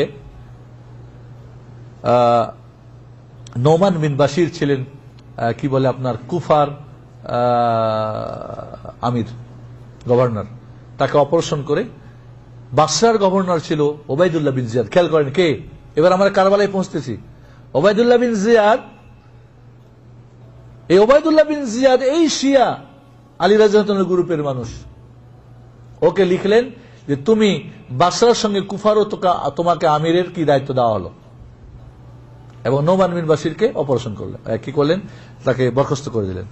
ওবায়দুল্লাহ বিন জিয়াদ এদিকে কিন্তু মুসলিম বিন আকিল, কার হোসাইনের চাচাতো ভাই, ওইখান থেকে চিঠি লিখলেন হোসেন রাদিয়াল্লাহু তাআলা আনহুকে, আপনার নামে বায়াত হয়ে গেছে, আপনি এবার আসেন। সকালবেলার ঘটনা, সন্ধ্যার পরে কি বলে মুসলিম বিন আকিলের সঙ্গে 4,000 লোকজন নিয়ে গভর্নর হাউসে তারা হামলা করল। তারা গেট টেট লাগায় ভিতরে ঢুকে গেল। এরপরে সন্ধ্যার পরে ওবায়দুল্লাহ বিন জিয়াদ সে গোত্রপতিদেরকে বলল যে যে করে হোক, কারণ ইয়াজিদ বিন মুআবিয়া লিখেছে তার কাছে, সে হলো প্রেসিডেন্ট, কি লিখেছে, কন্ট্রোলে রাখো পরিস্থিতি, কোনো যেন ফিতনা না হয়, কারণ জানেন তিনি যে এখানে ফিতনার দলরা বসে আছে। ওবায়দুল্লাহ বিন জিয়াদ, আল্লাহ ভালো জানেন তার অন্তরের কথা, সেই গ্রুপের, কারণ শিয়া গ্রুপেরই লোক, সে লোকজন দিয়ে বিভিন্নভাবে মুসলিম বিন আকিলের পাশ থেকে মানুষকে সরাতে লাগলো, টাকার বিনিময়ে বিভিন্ন চাপের মুখে। সন্ধ্যার পরে মুসলিম বিন আকিল হোসাইনের চাচাতো ভাই দেখে তার সাথে একটাও লোক নেই, সব মুনাফিকরা ভাগছে। বিপাকে পড়লেন, কোথাও রাস্তাঘাট চিনেন না। হানি বিন আব্দুল্লাহ কি জন্য তার ঘরে গিয়ে একটু পানি খেলেন, এরপরে যা হোক তাকে খোঁজ করে ওবায়দুল্লাহ বিন জিয়াদ ধরে নিয়ে আসলেন। ধরে নিয়ে এসে এদিকে মুসলিম বিন আকিল তাকে হত্যার আগে আবার চিঠি লিখলেন যে খবরদার হোসাইন, তুমি ইরাকের দিকে পা দিবে না, এরা বড় চক্রান্ত করেছে, তোমাকে হত্যার ষড়যন্ত্র করেছে এবং এরা খেয়ানত করেছে, খবরদার। এই পত্র বাহককে যখন তিনি পাঠান রাস্তার মধ্যে, এই শিয়ার দলরা এই পত্র বাহককে ধরে জবাই করে দেয়। আগের পত্র তিনি পেয়ে গেলেন যে আসেন, পরের পত্রটা আর কি পাইলেন না। তারবিয়া, ইয়ামুত তারবিয়া, জিলহজ মাসের 8 তারিখ, সবাই হজে গেছেন। মদিনা থেকে হোসেন রাদিয়াল্লাহু তার ছেলে মেয়ে পরিবার সব নিয়ে এবার কুফার দিকে বাইর হলেন। সাহাবা ইকরাম রাদিয়াল্লাহু তাআলা আনহুম, বিশেষ করে আব্দুল্লাহ বিন ওমর, আব্দুল্লাহ বিন আব্বাস, আব্দুল্লাহ বিন আমর বিন লাস, আবু সাইদ খুদরি, আব্দুল্লাহ বিন জুবাইর, তার বিমাত্রীয় ভাই মোহাম্মদ বিন হানাফিয়া, এরা সবাই বলল না, আপনি যাবেন না। তার বিমাত্রীয় ভাই মানে হানফিয়া, আল হানফিয়া একজন মেয়েকে বিয়ে করেছিলেন পরে ওসমান আলী রাদিয়াল্লাহু তাআলা, তার ঘরের সন্তান ছিল মোহাম্মদ। বলেন ভাই আপনি যাবেন কোথায়? আমাদের বাবা আলীকে, আমাদের ভাই হাসানকে যারা হত্যা করেছে এই মুনাফিকদের কাছে আপনি যাবেন? এই কথাটা, এই যে কথাটা বলতেছি, শিয়াদের কিতাবে আজও লেখা রয়েছে। তাহলে সত্যতার মধ্যে কি কোন সন্দেহ থাকতে পারে আমাদের? তাদের যে বিশ্বস্ত কিতাব তার মধ্যে আজও এই কথাটা লেখা আছে মোহাম্মদ বিন হানফিয়ার, যে কাদের কাছে যাচ্ছ তুমি ভাই, বা আপনি যাচ্ছেন কার কাছে? যারা আমাদের বাবাকে, আমাদের বড় ভাইকে হত্যা করেছে। এবং হাসানকে যখন হত্যা করা হয় তিনিও বলেছিলেন যে আমার গ্রুপের লোকে আমাকে হত্যা করছে। এই কথাটাও তাদের বইয়ে আজও লেখা রয়েছে। তারপর ইতিহাসকে অন্যদিকে চালিয়ে দেওয়া হয়েছে। খেয়াল করেন, যদি আপনাদের কষ্ট হচ্ছে আমি শেষ করে দিব অল্পক্ষণের মধ্যে, যে বিষয়টা বুঝতে হলে আমাদেরকে দেখেন ইতিহাসটা কিভাবে। যাই হোক, মুসলিম বিন আকিলকে হত্যা করা হলো তারবিয়ার দিন 8ই জিলহজ। আব্দুল্লাহ বিন ওমর জানতে পেরে 3 দিন ঘোড়া দৌড়ি নিয়ে গিয়ে দাঁড়ালেন হোসেনের সামনে। কই যাও ভাই? কয় আমি এই দেখো চিঠি। কয় এরা জানেন না আপনার বাবাকে হত্যা করেছে, আপনার ভাইকে হত্যা করেছে, এরা মুনাফিকের দল, জানেন না এরা ওসমানকে হত্যা করেছে? আপনি কোথায় যাচ্ছেন? আর আপনি যদি যাবেন ছেলে মেয়ে রেখে যান, আপনি একাই যান। মানে না, কয় আপনারা আহলে বাইতের মানুষ, রাসূলকে আল্লাহ রাব্বুল আলামিন দুনিয়ায় থাকা এবং আখিরাতে চলে যাওয়ার অধিকার দিয়েছিলেন ইখতিয়ার করার জন্য। তিনি আখিরাতকে ইখতিয়ার করেছিলেন, আপনাদেরকে আমরা বুঝাতে পারবো না, আপনারা আখিরাতের মানুষ। এবং তাকে মৃত্যুর শোক সংবাদ দিয়ে, মানে দোয়া দিয়ে বলেন যান। তাহলে সাহাবায়ে কেরাম মদিনার এবং ইতিহাসগুলি, ইসলামের তারিখ ইতিহাসের বইয়ে স্বর্ণাক্ষরে লেখা রয়েছে, এরা কি বুঝেন নাই? আমাদের হিট্রি মিট্রি আর আমাদের বাংলাদেশের কিছু লোকজন আর হুজুরদের গল্প শুনে আর ওই বিষাদ সিন্ধুর ইতিহাস আমরা জানি। পড়েন সিয়ারামুন নবলা, পড়েন বিদায় নেহা, পড়েন তারিখুল ইসলাম, পড়েন ইসলাম ইতিহাসের বই আজও অক্ষত আমাদের কাছে রয়েছে। আমরা পড়তে জানি না, আমরা আরবি জানি না, আমরা কোথায় বাংলা, কোথায় হিন্দি, কোথায় এইসব উর্দু মুর্দু পড়ে মুফতি সাহেব বসে আছি। এবং ইরানের যখন বিপ্লব হলো, এই খোমাইনি পৃথিবীর সবচেয়ে বড় শয়তান, তাকে মারহাবা, তাকে থ্যাংক ইউ জানাবের জন্য আমাদের ভারত উপমহাদেশের এ ক্লাসের বড় বড় হুজুররা চলে গেল। কেন? ইতিহাস কোথায়? শিক্ষা দীক্ষা কোথায়? বড় বড় পণ্ডিত গবেষণা কোথায় আপনাদের? বিশাল সিন্ধুর মুসলমান, বড় মুফতি, বড় চিন্তাবিদ, সারা পৃথিবীতে দিন কায়েম করে দিবে। সাহাবাদের বিরুদ্ধে যারা বই লেখে। এরপরে হোসেন রাদিয়াল্লাহু তাআলা আনহু বের হয়ে গেলেন, যাচ্ছেন। এদিকে ওবায়দুল্লাহ ইবনে জিয়াদ হুর ইবনে ইয়াজিদ আত-তামিমির নেতৃত্বে 1000 সৈন্য দিয়ে কাদেসিয়াতে যখন গিয়ে পৌঁছছেন, তিনি ওখানে গিয়ে বললেন, ওনাকে বড় বাধা দাও যে না আপনি আসবেন না, কারণ এখানে ফিতনা হচ্ছে। এই ফিতনা আপনি, কারণ ইয়াজিদ লিখেছে খবর, তার ফিতনা যেন না হয়, কন্ট্রোল করবে তুমি। আর এটা ফিতনা হবে, কোন নিঃসন্দেহে ফিতনা হবে। এবং তাদেরকে তো ভালো করেই চিনি। ওবায়দুল্লাহ বিন জিয়াদ হুর ইবনে ইয়াজিদ তামিমিকে যখন পাঠালো, উনি গিয়ে বুঝালেন যে দেখেন আপনি আহলে বাইতের মানুষ, সম্মানী মানুষ, এই আপনি ফিতনার মধ্যে আপনি যাবেন না, এই আমরা জানি এরা কেমন। তিনি বললেন যে তখন পরামর্শ করলেন আহলে বাইতের সঙ্গে, তাহলে আমরা ফিরে যাই মদিনায়। ওই যে মুসলিম বিন আকিলকে হত্যা করছে ওখানে, এর ছেলেমেয়েরা বলল না না, আমার বাবার হত্যার বদলে আমরা হত্যা চাই না, আমরা ফিরে যাব না, আমরা জিহাদ করব। আলী রাদিয়াল্লাহু হোসেন রাদিয়াল্লাহু তাআলা বিপাকে পড়লেন এবং তাদের মতে মত দিয়ে বলেন ঠিক আছে আগাতে থাকো। এরপরে যেতে যেতে গিয়ে পৌঁছলেন কোথায়? কারবালা। এবার বুঝেন, কারবালায় পৌঁছলেন। কারবালায় গিয়ে পৌঁছলেন, জিজ্ঞেস করলেন এই জায়গাটার নাম কি? বললেন কারবালা। কারাব ওয়া বালা, কারাব মানে বিপদ আর বালা মানে পরীক্ষা। হোসেন রাদিয়াল্লাহু তাআলা আনহু এবার ওবাইদুল্লাহ বিন জিয়াদ ওমর ইবনে সাদের নেতৃত্বে আরো 4000 সৈন্য পাঠাই দিল। এরা গিয়ে বুঝাবার চেষ্টা করলেন হোসেন রাদিয়াল্লাহু তাআলা আনহুকে যে আপনি ফিরে যান। কই না। শেষ পর্যন্ত ওবাইদুল্লাহ বিন জিয়াদের কাছে, ওমর ইবনে সাদের কাছে, হুর ইবনে ইয়াজিদের কাছে 3টা প্রস্তাব রাখলেন কে? হোসেন রাদিয়াল্লাহু তাআলা। খেয়াল করেন 3টা প্রস্তাব। আমাকে তোমরা মদিনায় ফেরত যেতে দাও, আর না হয় ইয়াজিদের কাছে আমাকে যেতে দাও। ইয়াজিদ কোথায়? শামে, সিরিয়া, অথবা যে কোনো জায়গায় যুদ্ধ, ইয়াজিদের নেতৃত্বে যুদ্ধ চলতেছে এখন, আমি বীর সৈনিকের সন্তান, বীর সৈনিক, ছেড়ে দাও, আমি যুদ্ধ করি। ওবাইদুল্লাহ হুর ইবনে ইয়াজিদ বলল ঠিক আছে, এই প্রস্তাব আমরা ওবাইদুল্লাহ বিন জিয়াদের কাছে দিই, সে যেহেতু গভর্নর, আর আপনি এই প্রস্তাব ইয়াজিদের কাছে পাঠান। হোসেন রাদিয়াল্লাহু তাআলা ইয়াজিদের কাছে এই প্রস্তাব পাঠালেন না। ওবাইদুল্লাহ বিন জিয়াদ বলল ঠিক আছে, যেটা উনি করতে চান সেটা ওকে, অসুবিধা নাই। এইখানে মুশকিল সিম্মার ইবনে যিল জাওশান, খেয়াল করেন সিম্মার ইবনে যিল জাওশান, এও কিন্তু ওই শিয়ার গ্রুপের মানুষ, ইতিহাস সাক্ষ্য। এ বলল এটা কেমন কথা? না, আপনি এখন গভর্নর, আপনার মতে তাকে আসতে হবে, না হলে তাকে যুদ্ধ করতে হবে, এ কথা বলেন। ওবাইদুল্লাহ বিন জিয়াদ বলল ঠিক আছে, দেখি তুমি যাও। তার আগে কিন্তু তার 2জন সেনাপতি পাঠিয়েছে, বলল ঠিক আছে তুমি গিয়ে বলো। সিম্মার বিন যিল জাওশান গিয়ে বলল না, হবে না, যুদ্ধ করতে হবে, আর না হয় ওবাইদুল্লাহ জিয়াদকে মানতে হবে, তার সে যেটা ফয়সালা দিবে সেটা মানতে হবে। হোসেন রাদিয়াল্লাহু তাআলা আনহু বললেন না, ওবাইদুল্লাহ বিন জিয়াদের আমি মতে কখনোই না, আমার 3টা প্রস্তাবের যে কোনো একটা দিলে মানে, কিন্তু ওর কাছে আমি যেতে রাজি না। বলে তাহলে যুদ্ধের জন্য প্রস্তুত হন। বলে আমাকে একটা রাত দাও। রাত্রে সারা রাত কোরআন পড়লেন, নামাজ পড়লেন, ইবাদত করলেন, কান্নাকাটি করলেন, তওবা ইস্তেগফার করলেন। সকালবেলা এরা বলল হ্যাঁ কি করবেন বলেন। ওবাইদুল্লাহ বিন জিয়াদের কথা মানতে হবে, যা হুকুম দিবে এখন আগের, অথবা আপনাকে যুদ্ধ করতে হবে। শেষ পর্যন্ত তিনি যুদ্ধকে বেছে নিলেন। যুদ্ধ শুরু হলো। এদিকে 5000 সৈনিক সশস্ত্র, আর আহলে বাইতের মেয়ে ছেলে বাচ্চা কাচ্চা, এরা কি যুদ্ধ হবে?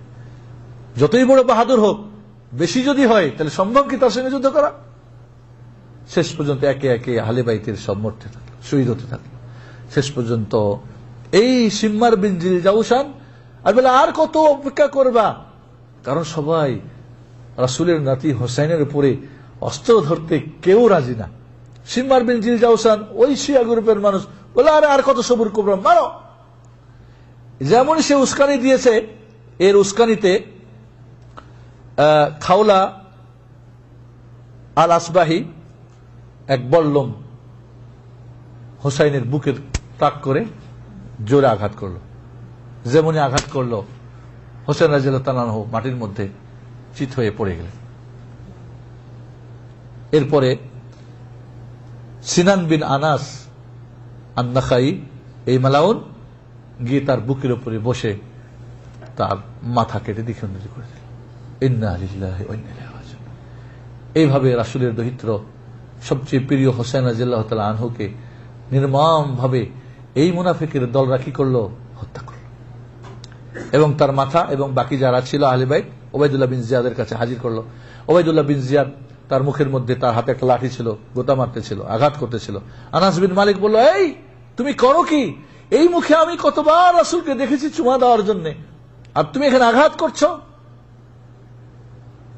এই ওবাইদুল্লাহ বিন জিয়াদকে তারই ছেলে বা মুখতার বিন আবি ওবাইদ হত্যা করে, এবং কুফার মসজিদে যখন তার জানাজার নামাজের ব্যবস্থা করা হয়, এই লোকজন একটা হইচই, এই কি একটা সাপ এসে তার নাক দিয়ে ঢুকে, মুখ দিয়ে ঢুকে নাক দিয়ে বের, এইভাবে 3 বার। এই পৃথিবীতে সে লাঞ্ছিত এবং এই পৃথিবীতে সে ঘৃণিত, এটা প্রমাণিত হলো। ঘটনা এখানে শেষ হয়ে গেল। কিন্তু হলো কি, এই হোসাইনের হত্যার ষড়যন্ত্র সব পিছনে ছিল কি ইহুদি জারুল সন্তানরা, আব্দুল্লাহ বিন সাবা, ইহুদ শিয়া রাফেজিরা চাপাই দেওয়া হলো কার উপরে? ইয়াজিদের উপরে। যখন ইয়াজিদের কাছে গিয়ে পৌঁছলো হোসেনের মাথা এবং আহলে বাইতের পরিবার, তখন তার বাড়ির মধ্যে কান্নার রোল পড়ে গেল এবং ধিক্কার দিলে, এটা তোমরা করেছ? রাসূলের নাতিকে এইভাবে তোমরা হত্যা করেছ? এবং সসম্মানে আহলে বাইতকে জিজ্ঞেস করলেন, আপনারা আমার এখানে থাকুন অথবা মদিনা যেতে চাই, আপনাদেরকে সসম্মানে মদিনা। এবং ইসলামের ইতিহাস বলে ইয়াজিদ বিন মুয়াবিয়া তাদের মদিনা পাঠিয়ে দিয়ে স্পেশাল ভাবে যতক্ষণ পর্যন্ত মদিনায় নিরাপদে না পৌঁছে ততক্ষণ পর্যন্ত ইয়াজিদ ঘুমায়ও নাই, খায়ও নাই। স্বাভাবিক ইয়াজিদের উপরে চাপে দেওয়াটাই স্বাভাবিক সাধারণ মানুষের কাছে। এবং ইতিহাস হয়ে গেল কি ইয়াজিদ ছিল মদপানকারী, ইয়াজিদ অমুক করেছে, অমুক তমুক করেছে, এই করেছে, হাজার মিথ্যা চাপিয়ে দেওয়া হয়েছে বিশাল সিন্ধুর মধ্যে। বাংলার সাহিত্যের ঝংকার দিয়ে মীর মুশাররফ একটা বড় শয়তান, এই ইহুদিদের গ্রুপের একটা গ্রুপ, আব্দুল্লাহ বিন সাবাইয়ের গ্রুপ শিয়া রাফিজি, বাংলার সাহিত্যের ঝংকার দিয়ে বই লিখে দিল। বাংলার মুসলমানদের ভিতরে এই সমস্ত অপকর্ম আর মিথ্যা সব চালিয়ে দিল। মুসলমানরা, বাংলার মুসলমান আশুরার দিনে রোজা না রেখে খতম দেয় এই বিষাদ সিন্ধুর মতো মিথ্যার সিন্ধুকে। এবং এই কারবালাকে কেন্দ্র করে 4টা গ্রুপ হয়ে গেল। কয়টা গ্রুপ? এটা আলোচনা শেষ আমাদের। আমি একটু এই জন্য বলছি যে আমাদের বোঝার জন্য, এই কথাটুকু না বুঝলে আমাদের উল্টা পাল্টার মধ্যে থেকে যাব। আহলুস সুন্নাহ ওয়াল জামা এদের আকীদা হলো যেটা একটা নির্মম হত্যা ছিল, জঘন্য হত্যা ছিল। যারা হত্যাকারী নিঃসন্দেহে তারা আল্লাহর কাছে জঘন্য, এবং যারা সমর্থন করেছিল তারা জঘন্য, এবং মুসলমানদের জন্য এটা বিশাল বড় বিপদ। আর বিপদ আসলে মুসলমান কি বলবে? ইন্না লিল্লাহি ওয়া ইন্না ইলাইহি রাজিউন। আর স্ত্রী ছাড়া অন্য কেউ হলে 3 দিন ঊর্ধ্বে কি করবে? শোক পালন করবে। 3 দিনের পরে শোক পালন করা যাবে? রাসূলুল্লাহ সাল্লাল্লাহু আলাইহি সাল্লামের রাসূলের ওফাত বেশি বড় মর্মান্তিক না হোসাইনের বড় না আলীর? তো কই বেটা, আলীর তো তার ছেলে আলী রাদিয়াল্লাহু তাআলার মৃত্যুর পরে হাসান হোসেন তো 20 বছর ছিল, একদিন তো শোক পালন করেনি। কারণ তারা জানতো কি 3 দিনের বেশি করা যাবে না। জানতো না। তাহলে মুসলমানদের কাজ এই না যে বুক চাপড়ানো। মুসলমানদের কাজ, বিপদ এসেছে ইন্নালিল্লাহ। এবং আহলে বাইতের হাসান এবং হোসাইন এরা ছোট বাচ্চা ছিল, যুদ্ধ বিগ্রহ হিজরতের মর্তবা তারা পায় নাই। এই শহীদের মাধ্যমে আল্লাহ রাব্বুল আলামিন তাদের মর্যাদা বাড়িয়ে দিয়েছেন। এটাই হলো আমাদের আকীদা। বুঝা আসছে কথা? মহাবিপদ। যারা এই অন্যায় করেছে তারা নিঃসন্দেহে জঘন্য, এরা মালাউন, এরা পিচাস, এরা কি বলবো, এরা সীমার, এর মধ্যে কোনো সন্দেহ নেই। কিন্তু আমাদের করণীয় 3 দিনের বেশি শোক পালন করা যাবে না। 3 দিন কবে পার হয়েছে? অতএব এই হল আহলুস সুন্নাহ ওয়াল জামাতের আকীদা। এর বিপরীত শিয়া রাফিজিরা যারা এই কুকুরেছিল, এবং শিয়া রাফিজিরা কেন জিঞ্জির দিয়ে পিঠের মধ্যে মারে, কেন ছুরি মারে, কেন রক্ত বাইর করে জানেন কি? ওই যে হোসেনকে নিয়ে গিয়ে নির্মম ভাবে হত্যার ষড়যন্ত্রে ঢুকিয়ে দিয়েছিল, এইটাকে যারা বুঝতে পেরেছিল, সবাই তো আর এক মতের লোক ছিল না, ঠিক কিনা? ওরাই এইভাবে নিজেকে মেরে মেরে তাদের গুনার প্রায়শ্চিত্ত মেটাতে চায় দুনিয়াতে। ওদের বইপত্রে লেখা আছে কেন করে ওরা এটা। নাহলে একজন মানুষ কেন নিজেকে মারবে? বুঝেন নাই? কারণ তারাই এই হত্যায় সহযোগিতা করেছিল। শিয়া রাফিজিরা এই কুকুরে চাপিয়ে দিল ইয়াজিদের উপরে, ইয়াজিদের বিরুদ্ধে ষড়যন্ত্র করলো, মিথ্যার পাহাড় গড়লো। তাহলে এই শিয়া রাফিজিরা এই দিনটাকে করলো কি? প্রতি বছরে আশুরা কেন্দ্রিক করে সারা মাস কালো কাপড় পরো, তাজিয়া বাইর করো, এখানে রক্ত, আসমানের লালিমা, কি বলে এর রক্ত, অমুক তমুক বিভিন্ন জাল মিথ্যা আর কিসসা কাহিনী বানিয়ে এটাকে এক জঘন্য দিন বানিয়ে ফেললো। আশুরা রোজাকে লোহিত করে দিল। তৃতীয় গ্রুপ সাধারণ সুন্নিদের সাধারণ গ্রুপ, দেখেন না বাংলাদেশে হোসাইনি দাঁড়ালে মুসলমানরা যায় না সুন্নিরা, এরাও ওই ডাল চাল উঠাই নিয়ে সিন্নি পাকাই লোকজনের মধ্যে বিতরণ করে না। এরা হলো তৃতীয় গ্রুপ। আর চতুর্থ গ্রুপ ওই নাসিবি খারিজি গ্রুপ, যারা আহলে বাইতের বিদ্বেষী। এরা বলে খাওয়া দাওয়া মত্ত করে এই দিনকে আনন্দ করো। কাজে আমরা আহলুস সুন্নাহ ওয়াল জামাতের আকীদা আমাদের ঠিক রাখতে হবে। মুয়াবিয়াকে কাফের বলা, ইয়াজিদকে কাফের বলা, এজন্য ঐতিহাসিকগণ বলেছেন যে ইয়াজিদের মধ্যে যতগুলি কথা বলা হয়েছে তার বিরুদ্ধে সবগুলি মিথ্যা। শুধুমাত্র একটা কথা যে ইয়াজিদ শিকার করা পছন্দ করত, এবং সেই যুগে শিকার করা বাহাদুরের আলামত। আর বাহাদুরি কি ইসলামে যায় না যায়? তাহলে ইয়াজিদের উপরে আর মুয়াবিয়াকে এইভাবে কুকুরে করে আজও ওই দলটা, যারা শিয়া ও রাফিজিদের বাগদাদ ধ্বংসের ইতিহাস পড়ুন, মিশরের ধ্বংসের ইতিহাস পড়ুন, সব ধ্বংসের পিছনে এই গ্রুপটা ঘরের দুশ্মন। কাজে আমাদেরকে বুঝতে হবে যে ইতিহাসকে চাপা দিয়ে অরিজিনাল ইতিহাসকে মিথ্যা ইতিহাস দেওয়া হয়েছে, এবং একটাই জিনিস তারা সাকসেসফুল হয়েছে, ওদের ইস্যু, সেটা হলো আহলে বাইতের মহব্বত। কিসের মহব্বত? নবী পরিবারের মহব্বত। মহব্বত এখানে না এখানে, এখানে না এখানে। যারা মিথ্যুক মহব্বত করে ওরা হাজারো বলে। চ্যাংড়ার চেঙ্গি যখন প্রেম করে কয়বার বলে মহব্বতের কথা, আই লাভ ইউ? আর স্বামী স্ত্রী কয়বার আই লাভ ইউ বলেন? হ্যাঁ, কবে বলেন? সারাদিনে দু একবার বলা হয় কিনা হয় না? ওটা তো মহব্বত অন্তরে। কিন্তু যারা প্রেম করে, অন্যায় করে, এরা কতবার বলে, কতবার লেখে, কতবার মেসেজ করে? এই মিথ্যুক। এবং পৃথিবীর জন্মের শুরু থেকে এই পর্যন্ত এদের চাইতে বড় মিথ্যুক জন্ম হয়েছে কিনা আল্লাহ জানে। যারা আমাদের কোরআন মানে না, যারা আমাদের বুখারী, মুসলিম, আবু দাউদ, নাসাই, তিরমিজি মানে না, যারা আহলে বাইতের রাসূলের পবিত্র পরিবার স্ত্রীদেরকে ব্যভিচারিণী বলে আখ্যায়িত করে, যারা বলে আবু বকর, ওমর, উসমান এরা সব কাফের হয়ে গেছিল, যারা জাল হাদিস বানিয়ে আল্লাহর নবী যখন আরাফাত থেকে হজ শেষ করে বিদায় হজ মদিনা আসছেন, খোম নামক জায়গাতে সবাইকে ডেকে বললেন, আমার পরে দায়িত্ব পাবে আলী, তোমরা সবাই মিলে মেনে নিবে। কিন্তু আবু বকর, ওমর, উসমান সব মুরতাদ হয়ে, 7 জন সাহাবী বাদ দিয়ে সব মুরতাদ হয়ে এরা সব ষড়যন্ত্র করে আলীকে দায়িত্ব দেয় নাই। এরপরে মুয়াবিয়া ইত্যাদিতে এইভাবে হত্যা করেছে, মেরেছে, এই ধরনের ইতিহাস তারা বানিয়েছে। এই হাদিসটা ছিল জাল হাদিস, মিথ্যা। এই জন্য খোমেনি লেখে না, ওদের বড় শয়তান। ওই খোম জায়গা থেকে খোমেনি, ওরা আয়াতুল্লাহ খোমেনি, উমুক খোমেনি। কেন? ওই জাল হাদিসের মিথ্যা ঘটনার উপর ভিত্তি করে মুয়াবিয়া রাদিয়াল্লাহু কে বিভিন্ন সাহাবীদের গালিগুলার। 7 জন সাহাবীকে মুসলমান, আলী, ফাতেমা, হাসান, হোসেন রাদিয়াল্লাহু তাআলা আনহুম। আর কে? মিকদাদ বিন আসওয়াদ, আর কে? সালমান ফারিসি, আর আবু জার গিফারি। এই 7 জন বাদ দিয়ে সব কাফের। মুহাম্মদুর রাসূলুল্লাহ 23 বছরে যাদেরকে লালন পালন করে রেখে গেলেন, যাদের ইমানের কথা কোরআন এসেছে, যাদের প্রতি আল্লাহ রাজি, আল্লাহ তাদের প্রতি রাজি, যাদের জান্নাতের সুসংবাদ, এরা সব কাফের হয়ে গেল। এই সমস্ত এরা সব জান্নাতের সার্টিফিকেট পেয়ে গেল। আহলে বাইত সব জান্নাতের সার্টিফিকেট এরা, খালাস। চিন্তা করে দেখেন ইতিহাস কোথায়। এই জন্য আজও দেখেন ইরান, দেখেন কোথায় ইরাক, দেখেন লুবনান, এই যে হিজবুল্লাহ নাকি, এদেরকে কে পালতেছে? ইসরায়েল প্রতিষ্ঠিত করতেছে একটা একটা করে। কারণ ওরা জানে এরা আমাদেরই ঘরের সন্তান। ওরা ভালো করে জানে এই শিয়া রাফিজিরা কি আমাদেরই ঘরের সন্তান। মুসলমানের ভিতরে ঢুকাই দিয়ে আমরা ফায়দা করতেছি। আল্লাহ রাব্বুল আলামিন আমাদেরকে এই ষড়যন্ত্র থেকে যেন বাঁচাই, এবং মিথ্যা ইতিহাসকে জানার জন্য আমরা যেন সত্যটাকে জেনে মিথ্যাটাকে ঢাকার চেষ্টা করি। মিথ্যা দিয়ে সত্য ঢেকে আমাদের নিজেদের মধ্যে বাতিল আকীদা যেন আমরা সৃষ্টি না করি। যাই হোক, সূরা কারবালা কেন্দ্রিক অনেক কিছু আছে। আমার একটা বই ইনশাআল্লাহ ইতিমধ্যে নেটে চলে আসছে, কোরআনের আলোতে গেলে আপনারা পাবেন। আশুরা ও কারবালা, এখানে সংক্ষিপ্তভাবে যা আলোচনা করলাম এর মধ্যে রয়েছে। আল্লাহ রাব্বুল আলামিন আমাদেরকে সঠিকটা জানার, এবং আমাদের কাজ কয়টা? 1 নম্বর সঠিক জানা, 2 নম্বরে আমল করা, 3 নম্বরে সঠিক অন্যকে জানানো বা আমল করানো। আসুন আগামী শুক্রবার, শনিবার 2টা রোজা রাখি আমরা, অন্যদেরকে রাখতে বলি।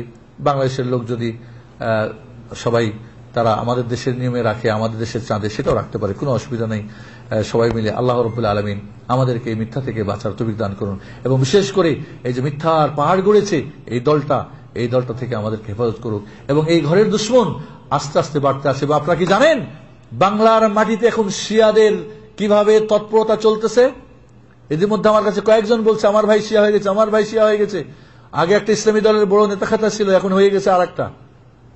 কারণ যেখানে ইরান আছে, এই অগ্নিপূজকের দল, এই আব্দুল্লাহ বিন সাবাইয়ের দল, সেখানে তাদের তৎপরতা মারাত্মক ভাবে এবং পরাশক্তি তাদেরকে সহায়তা করছে, কারণ জানে যে ওরা আমাদের ঘরের সন্তান।